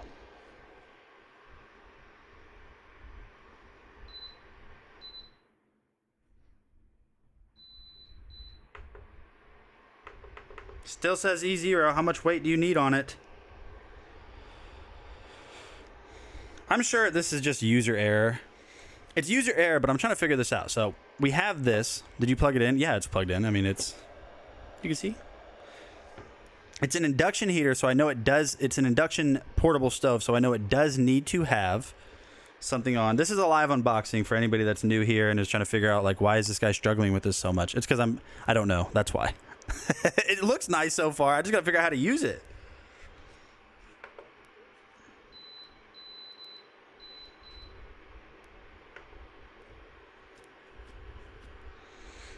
So maybe you have to use the plate that came with it. Maybe. We're going to find out. Maybe you have to use this plate, so we're going to go ahead and set this on. Yep, so you have to use this plate. You cannot use your own pan. So now we're going to take our thermometer. We'll see how quick this heats up. So you can see we're at 101.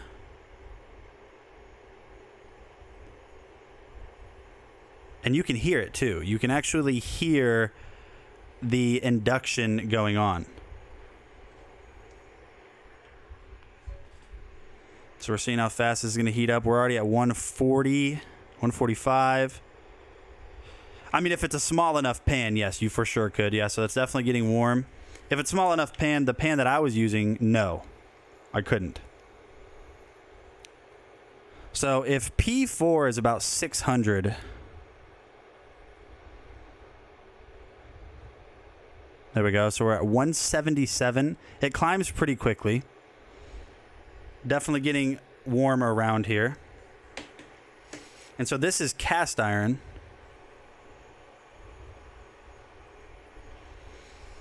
It does have a non-stick texture to it, though, for sure. That does have a non-stick texture.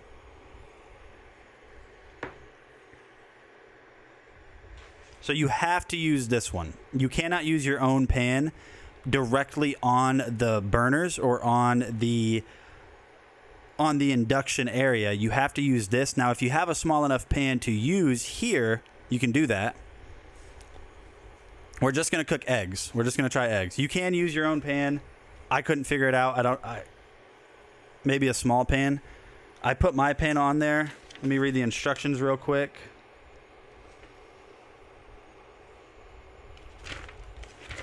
See if you can use your own pan without this. Yeah, I know. Only eggs this time. Dude, it did not. It was bad. It was really bad. Okay, so it says, please kindly, pan pot must be suitable for the induction cooker.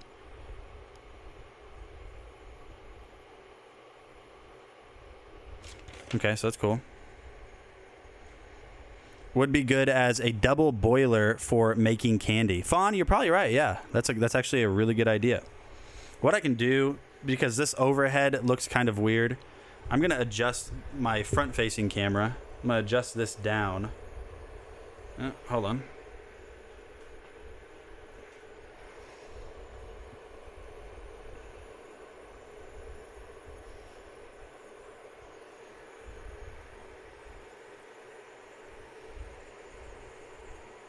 So now we can go over here.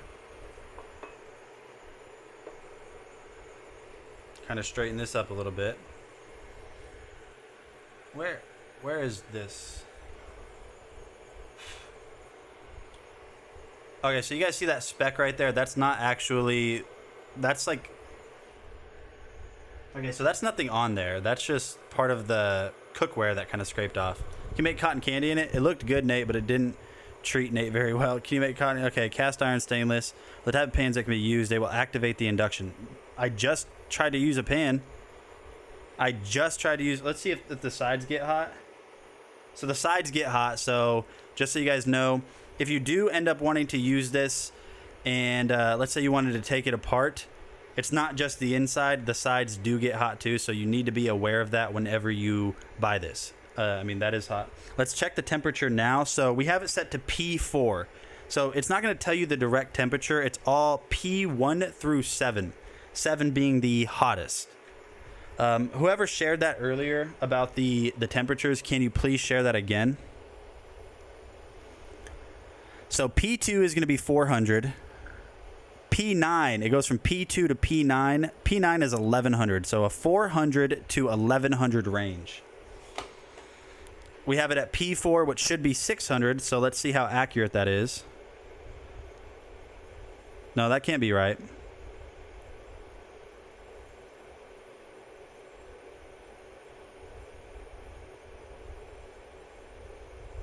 That can't be right. Is that... It should be way hotter than that. There's no way it's taking that... An induction stove doesn't take that long to heat up. You see what I mean? Let's see the center. If it's hot, a lot cooler. This one's at 340. This one's at 340-ish.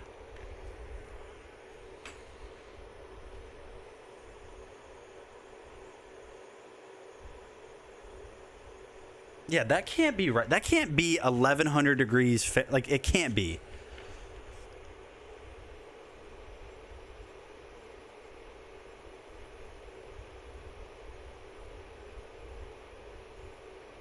Oh, it's how many watts. It's not the temperature. It's how many watts. Okay, yeah. But, okay, so now it actually doesn't tell us how many watts cooks what. I probably should have put this on first because this is going to smoke. Does it feel hot? Oh, it definitely is.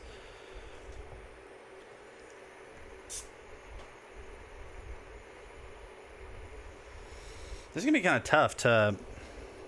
This is going to be kind of tough to do this because... I'm trying to figure this out.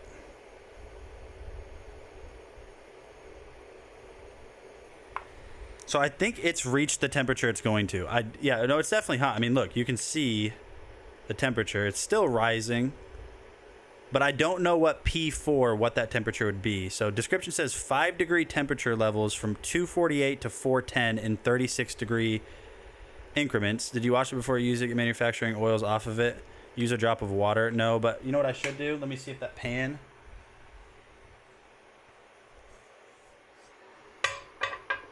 Okay, so the pan won't work.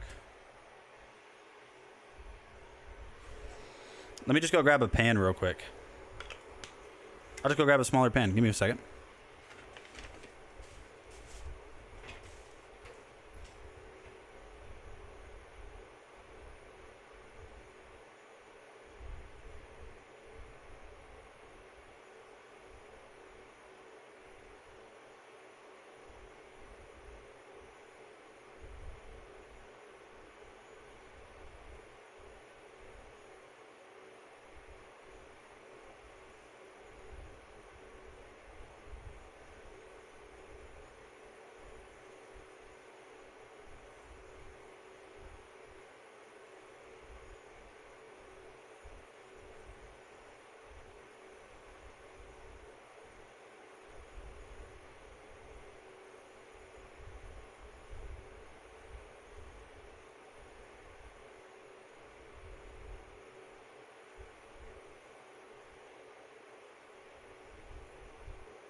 There we go.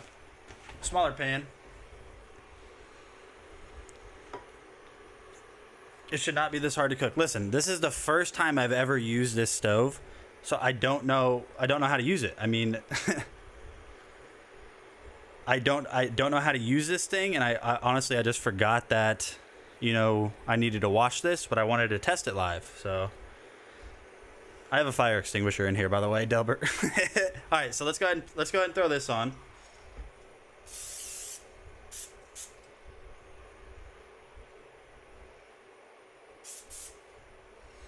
Maybe used a bit too much. Let's see if I can get this pan in here. I certainly can.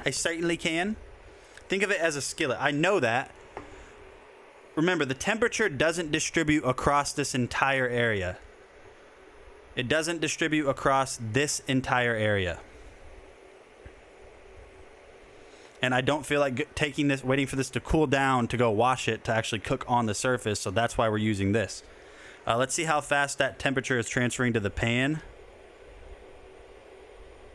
Relatively quickly. I mean, we're at about 216. Okay, yeah, so it's definitely working pretty well. I'm actually going to turn the right side off since we don't need that.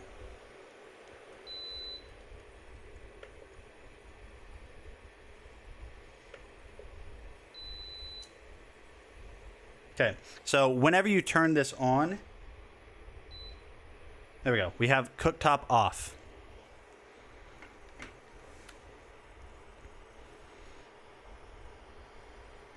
All right, let's go ahead and crack our egg real quick. We got our pan in there. So we'll go ahead and crack our egg. I'm gonna crack it in the pan because I do not feel like I don't feel like cleaning this up. Also keep it off my hands. There we go. We'll throw this away. Crack our other egg as well. Come on, just go over there a little bit. Let's go, come on. Keep this off my hands. I don't feel like going in. Okay, nope, this one's not gonna crack as easy. I'm limited on space and I cracked the yolk. Dang it. This is your brain. This is your brain on drug. There we go. Throw that out. Grab a paper towel. Where'd they go? Oh, there they are.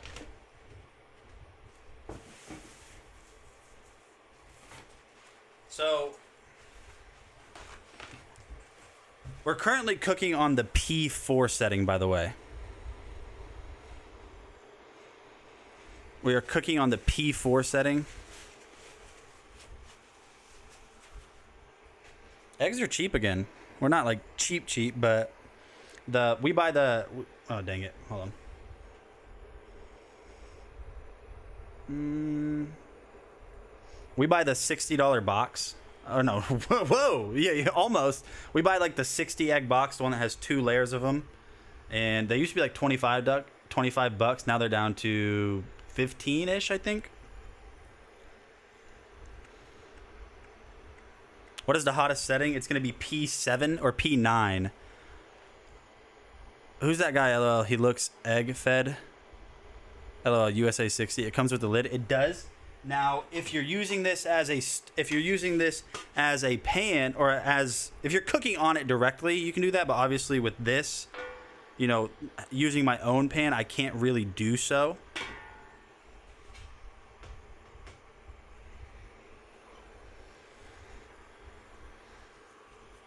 Go ahead and separate these out. Come on.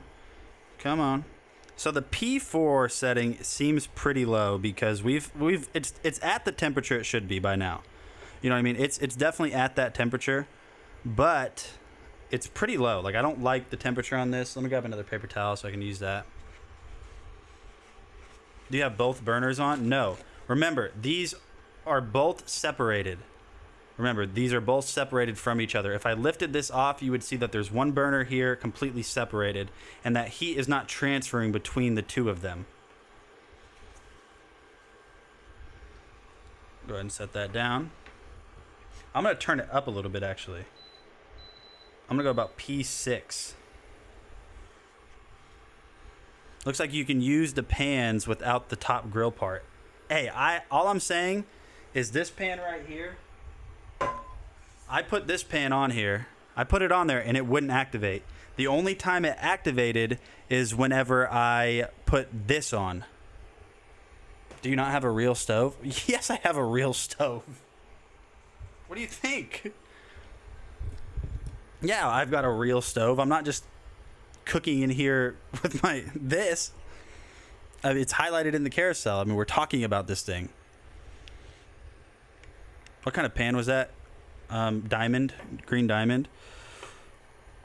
Oh no. Green diamond, I think. I don't know if you can get it. Blue diamond. Blue diamond. She said fix your own eggs. Wait, I just saw that you were doing eggs. Yes, you can. The Pans Nader won't activate the induction cooktop though. Save you. I love eggs, dude. I love them so much. All right, let me see if I can flip. This is a small pan. I never cook in this pan. That's why. Come on. Whatever. That'll have to do. And this pan, I know I don't cook in it. It's because it has a it got scorched, so it doesn't have its non-stick anymore. Do you have a cast iron skillet in the house? Yes, of course. Of course. That's how I cook my steaks. Of course, I cook my steaks in them. Do you guys eat fried eggs? Okay, so we're at P6 now, and it's definitely cooking a lot quicker. Definitely a lot quicker.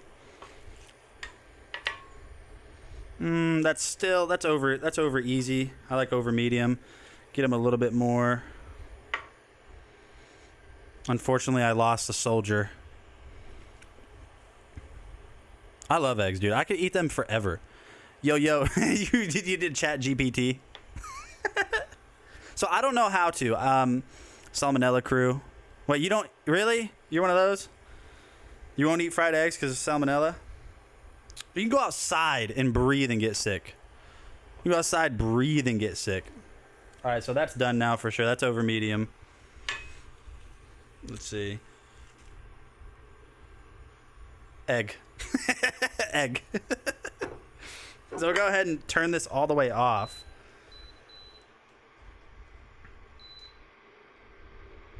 So now the fans just kicked on a lot faster. The fans just kicked on. They ramped up to help cool this thing down. Go ahead and wipe this off. I should have saved one of these eggs for the other one. We have another one we're going to unbox and test out too. Can we try to flambe something in this? No. No. All right, let's get this over here. All right. Now there's only one correct way with your eggs to season them. Salt, a little bit of salt. Don't go crazy. Don't go crazy. I like the flavor of eggs, fried eggs specifically, but I go crazy on the pepper. I love pepper. But yeah, no, we are not doing that. Pudgy McGee, Old Bay. I mean, okay, that's actually acceptable. That's acceptable. Old Bay. Let's see how fast this thing is cooling down. Keep it right there in the center. Try to keep it in the same spot to see how fast it's cooling down. Obviously, the ambient temperature is going to make a big difference. Gross non-electric pepper grinder. I hate those so much. I hate those so much. I was thinking about getting some, and my in-laws had them, and they gave it to me, and it was just, dude, I don't like them. Finally got your piping capped off and water back on. Good, because you're redoing a bathroom, your mom's bathroom, I think. That wasn't a your mom joke. I think that's what you said you were doing. All right, so very elaborate and long instruction there. See, it's that one spot right here lost its nonstick, right here in the center. That's why I don't use this pan. I forgot. Oh, these are Michelangelo pans, by the way. And it's probably more than likely my fault. I probably... Yeah, these are on Amazon too. I forgot. Now, if this would have been bacon, we'd be pretty sick right now.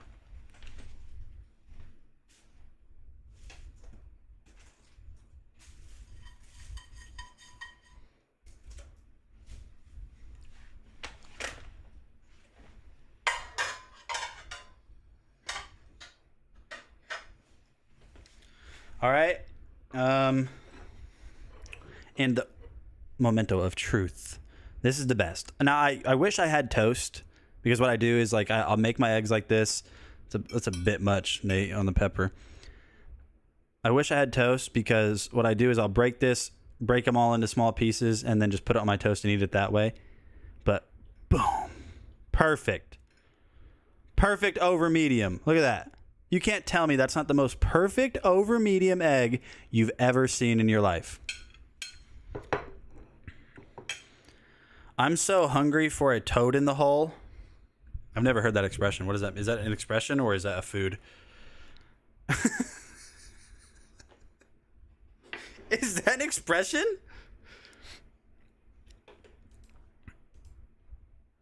Either one. I'm not a fan. I had a pan like that one, and it peeled not long after use. I've been using that for a long time. Get rid of that pan. Go get your steak cast iron skillet pan to cook with. Listen, I don't cook everything on a cast iron. When I do a steak, I'll either do a grill or I'll do a cast iron. But I'm not going to use cast iron to cook everything in, because maintenance. If I just want to throw on some eggs in the morning, I don't feel like having to clean up a cast iron after that with like ceramic or non-stick stuff like that. It's quick. It's easier.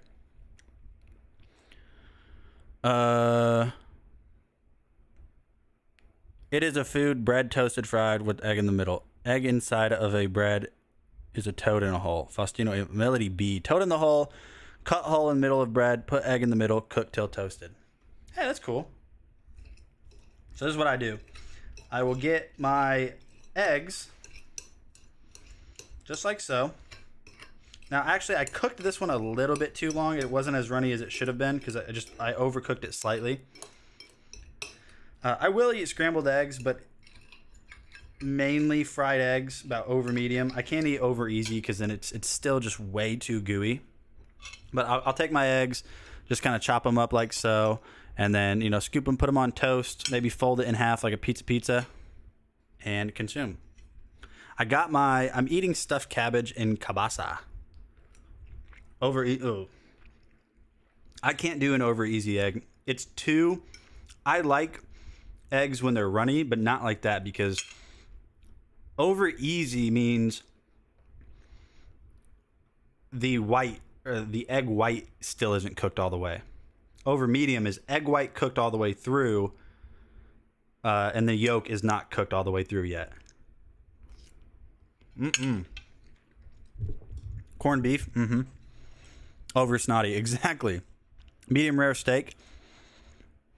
Hot take. I will eat a medium rare steak. Hot take. A medium steak is better than a medium rare steak. That's not a question. It is. Salmonella caused estimated 1.3 million infection, 26,500 hospitalization, 420 death, 420, dude. That's what's up. I have eaten raw steak before. So some people only eat raw meat. Well, raw beef. Don't go eat raw chicken. I don't care who you are. You're not that guy, pal. Oh, so you like Darren, you like the cow still mooing then. That's gross. You haven't eaten raw fish? Yeah, don't do that either. Don't eat. I mean, listen. Survival. If you're to a point where you need to survive, yeah. Honestly, I'm not even hungry, but I didn't want to waste these eggs. This is rough.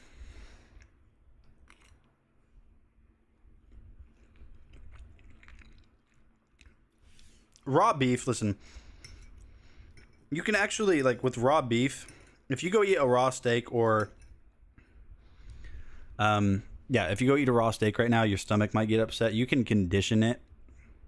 Because what do you think? You think back... I don't know, let's... early humans, you think that they were sitting there cooking all their steak? No, they were eating it. They would kill whatever animal it was and eat. So, I mean, also they lived for like 15 years, but...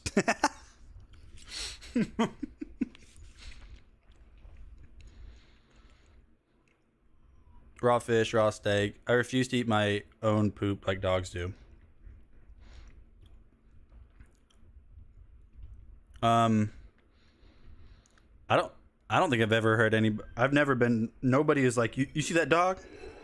He's eating his own poop. You eat it. That's never been a situation that's happened to me, so. I don't know what you're on about, Fawn. No, so you got moderated. What? Why do you say you refuse? Nobody's expecting anybody to eat their own poop.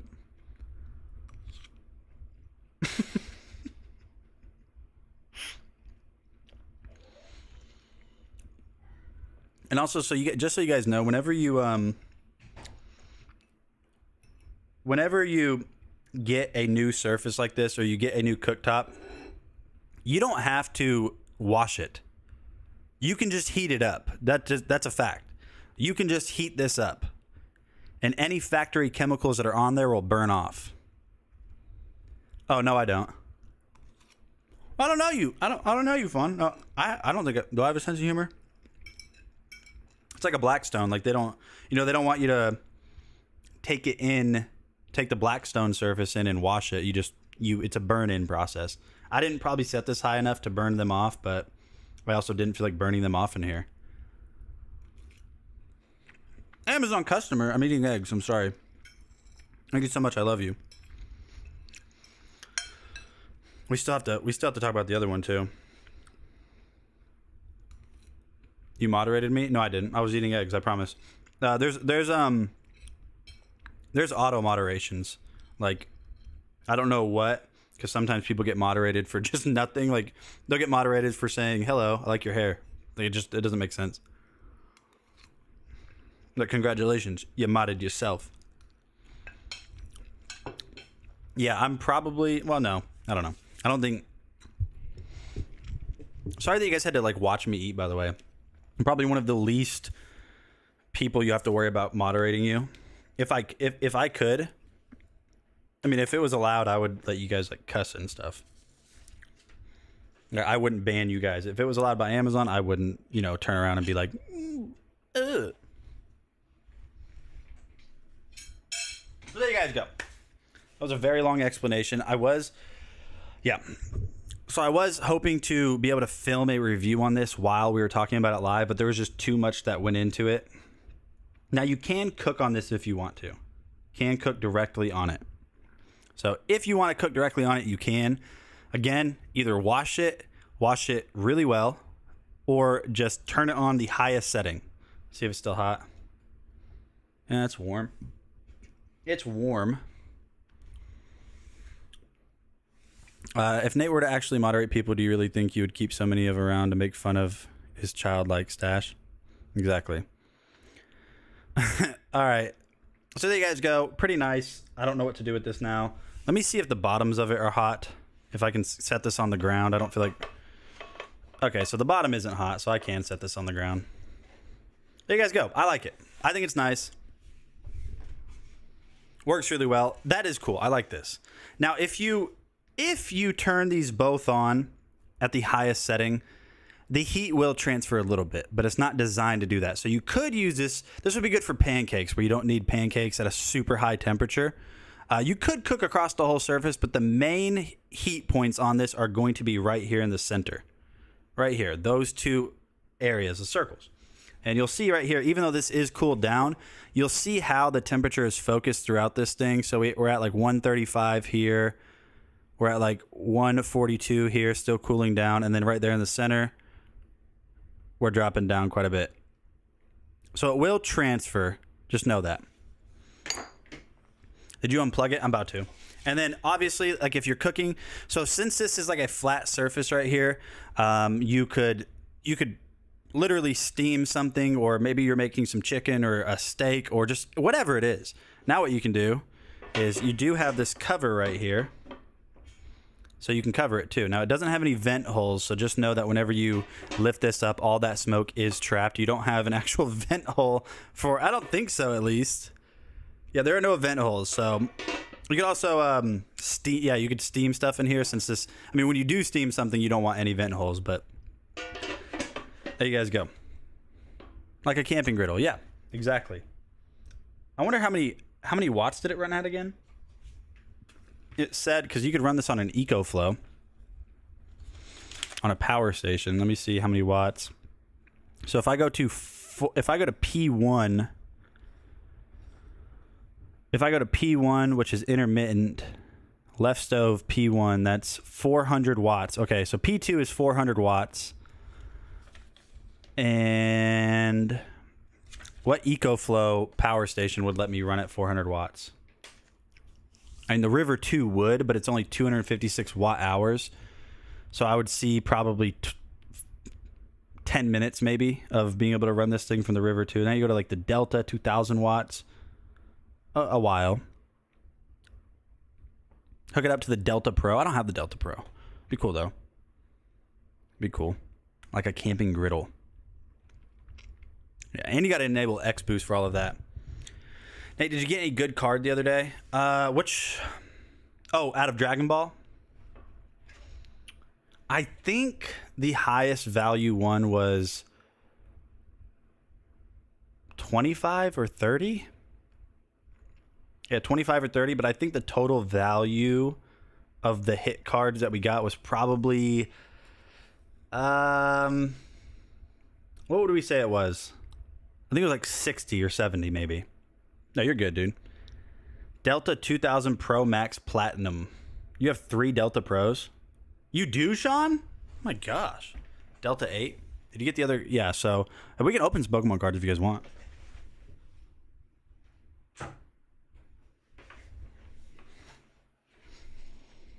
So there you guys go. I'm going to lift this up. I don't want to set it, like I don't want to like lift the metal up. What do you guys think about this thing? Now that we figured it out, I mean, it took a little bit to figure it out. Now that we figured it out, what do you guys think? Do you guys like it or not? $175, it's on sale today.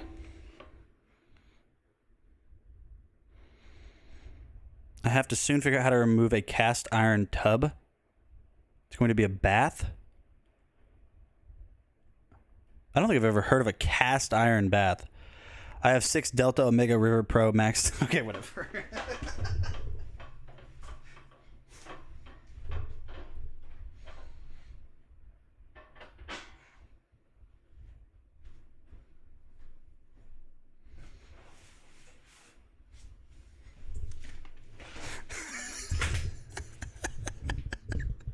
I thought you were...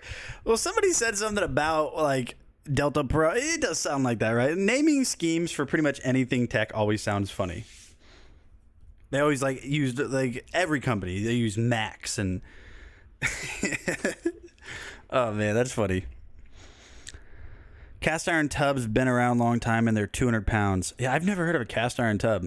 Very nice design. Yeah, I like it, guys. Let's take a look at the other one real quick. For this one, I'm not gonna cook more eggs. I didn't even want to finish those ones. I wasn't that hungry. So for the next one, this one isn't like a cooktop burner, or it is. It's an induction cooktop, but it's not meant for like it doesn't have a griddle. It's just a cooktop. So that's why it's a lot cheaper too. It's $109. I'll go ahead and highlight that in the carousel for you.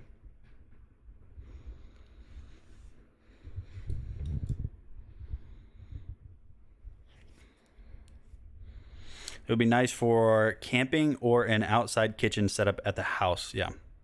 Let's take a look at this one now, because this one's $109 down from $200. Whoa. Now, I don't know. This is brand new to me, so I don't know if it's like one of those products that always has a list price and is always like $90 off. I don't know.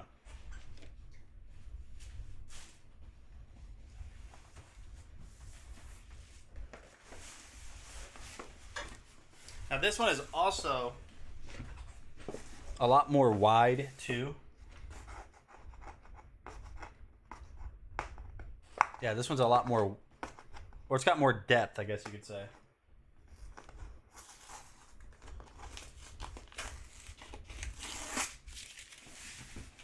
There we go, let's try this one out. For this one, I'll probably just boil water. See how fast it can heat up.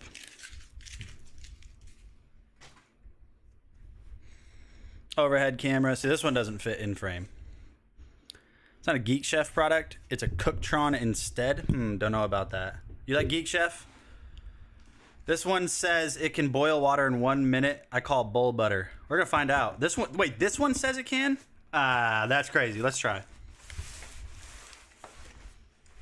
That's fast.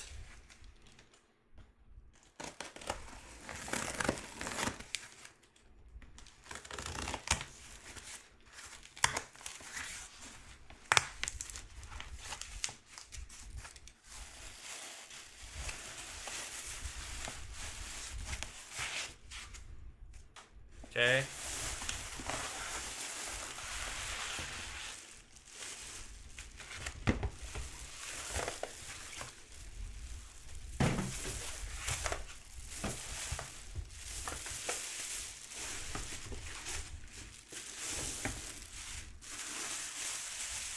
A watch pot. Oh, this one looks nice, guys. I haven't even opened it all the way yet. I just saw like a little peek. It looks super nice. Let me see. Let me guess. The P setting. Yep, P setting. Hey, look at that. Power wattage shows the temperatures. This one goes to 1400 watts. Yikes. I don't know if my power outlet is I don't know if it's rated for that. I'm gonna have to plug this into a standard outlet. Can you turn on more light? I can, yeah. I think everyone knows my room has always been kind of moody in a way. I've always liked to have more of a darker theme, but if you want more light, I can do so. I'll shine it here. I don't want to do this. So look at this one. Where's my mouse? Oh, get this a little bit brighter in here. I don't like looking at bright lights the entire stream. It's just too much. There's too much going on. That should be a little bit better. All right, so first of all, you can see it's much wider. That's probably a 12-inch surface right there. Yeah, it's a 12-inch surface. Looks like we have touch controls. I mean, we have knobs over here on the side, but we have touch controls. Yeah, it's cool. I just wanted to see the full feature of the Cook to pick. Might get one in future, yeah. What I want to do is get a water. And who said that this... Somebody said that this can boil water in 1 minute. That's really fast. Oh, I don't like that. This is not grounded. This one is not grounded. Not that I'm worried about it not being grounded.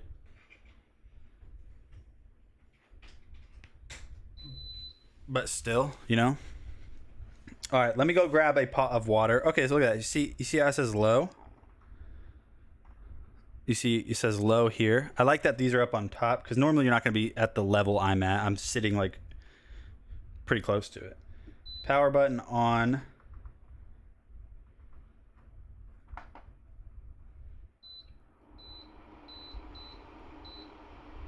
Oh, so you adjust the wattage right here. Look at this.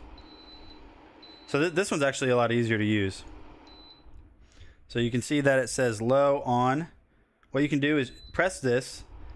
You can go through the different wattages. So I can go from low. Okay, so 800 watts. It detects that there's nothing there. So let's go. Let me go grab a pot with some water. Be right back. Yeah, not hot.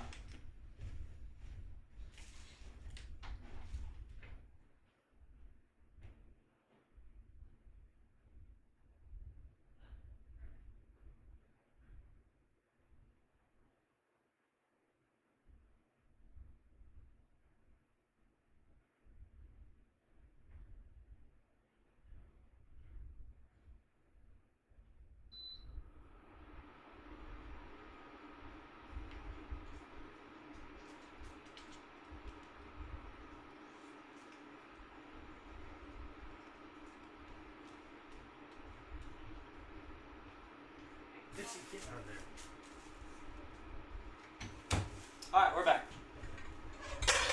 We're back. Let's try this one out.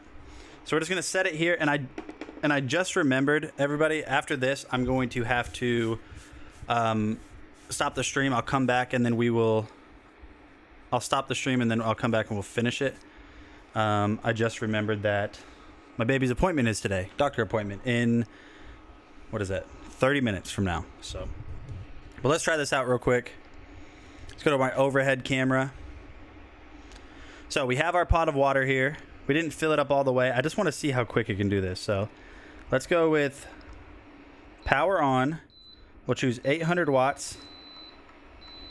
See, that's what I'm saying. It's still saying there's not a pan on here. It's still saying there's not a pan on here. Why is that? Somebody has to explain. I'm missing something. The last one did that too.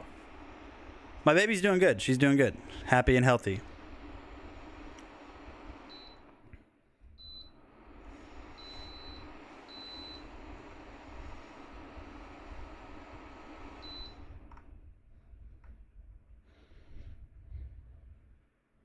Is that a plastic pan?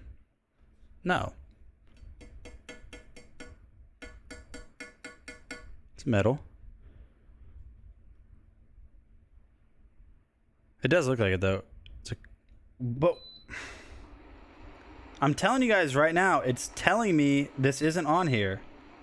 See? It's really annoying. I don't like this. I'm not a fan of these. Overall, I'm not a fan of these two things. I'm going to be completely honest with you guys. Don't like them. It's not that they don't work well once you figure them out, but trying to get these things on is annoying. Yeah, see, you have to use induction cooking capable pans and pots.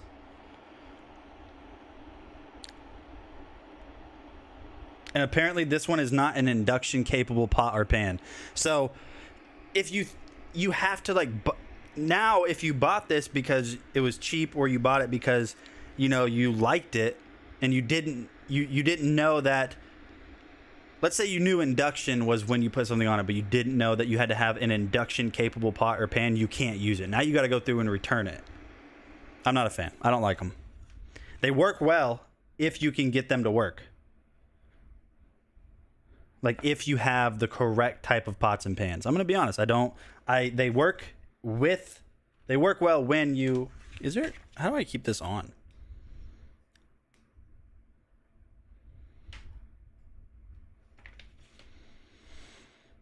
Where are we going to do that guess where the location is geo thing? When are we going? Oh, I remember that. I forgot about that.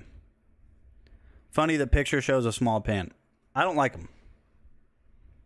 I just don't. I'm not a fan of them. They're just, yeah, I don't like that. I don't like that you have to use an induction capable pot or pan. We haven't done that in a while. It's been a long time.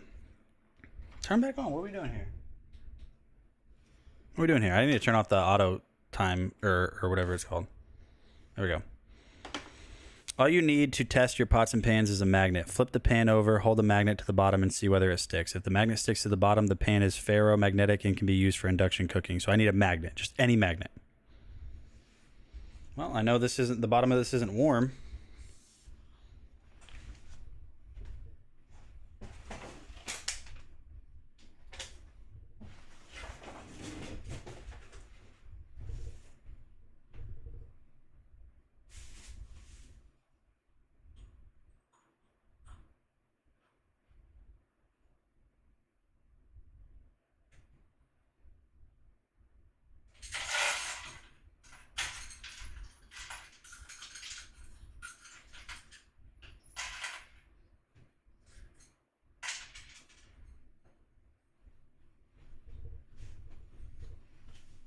Okay.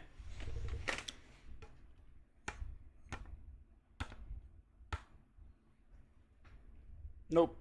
And I'm not going to go out and buy pots and pans just to use this.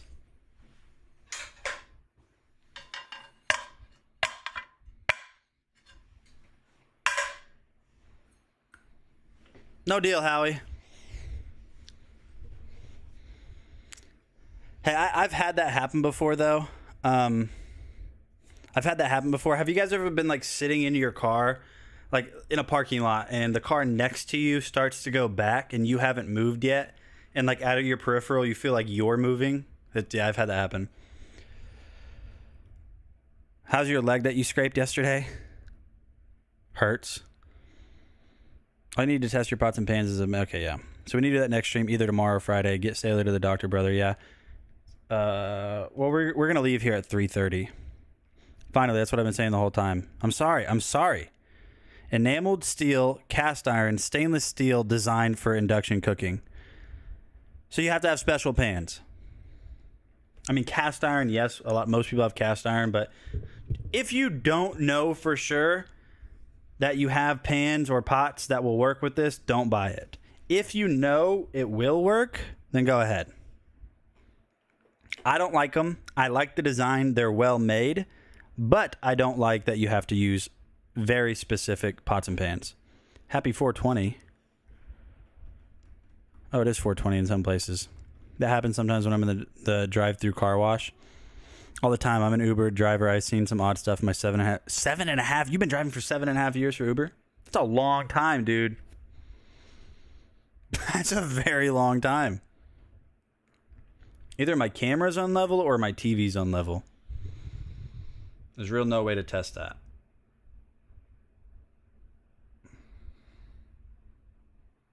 That looks pretty level.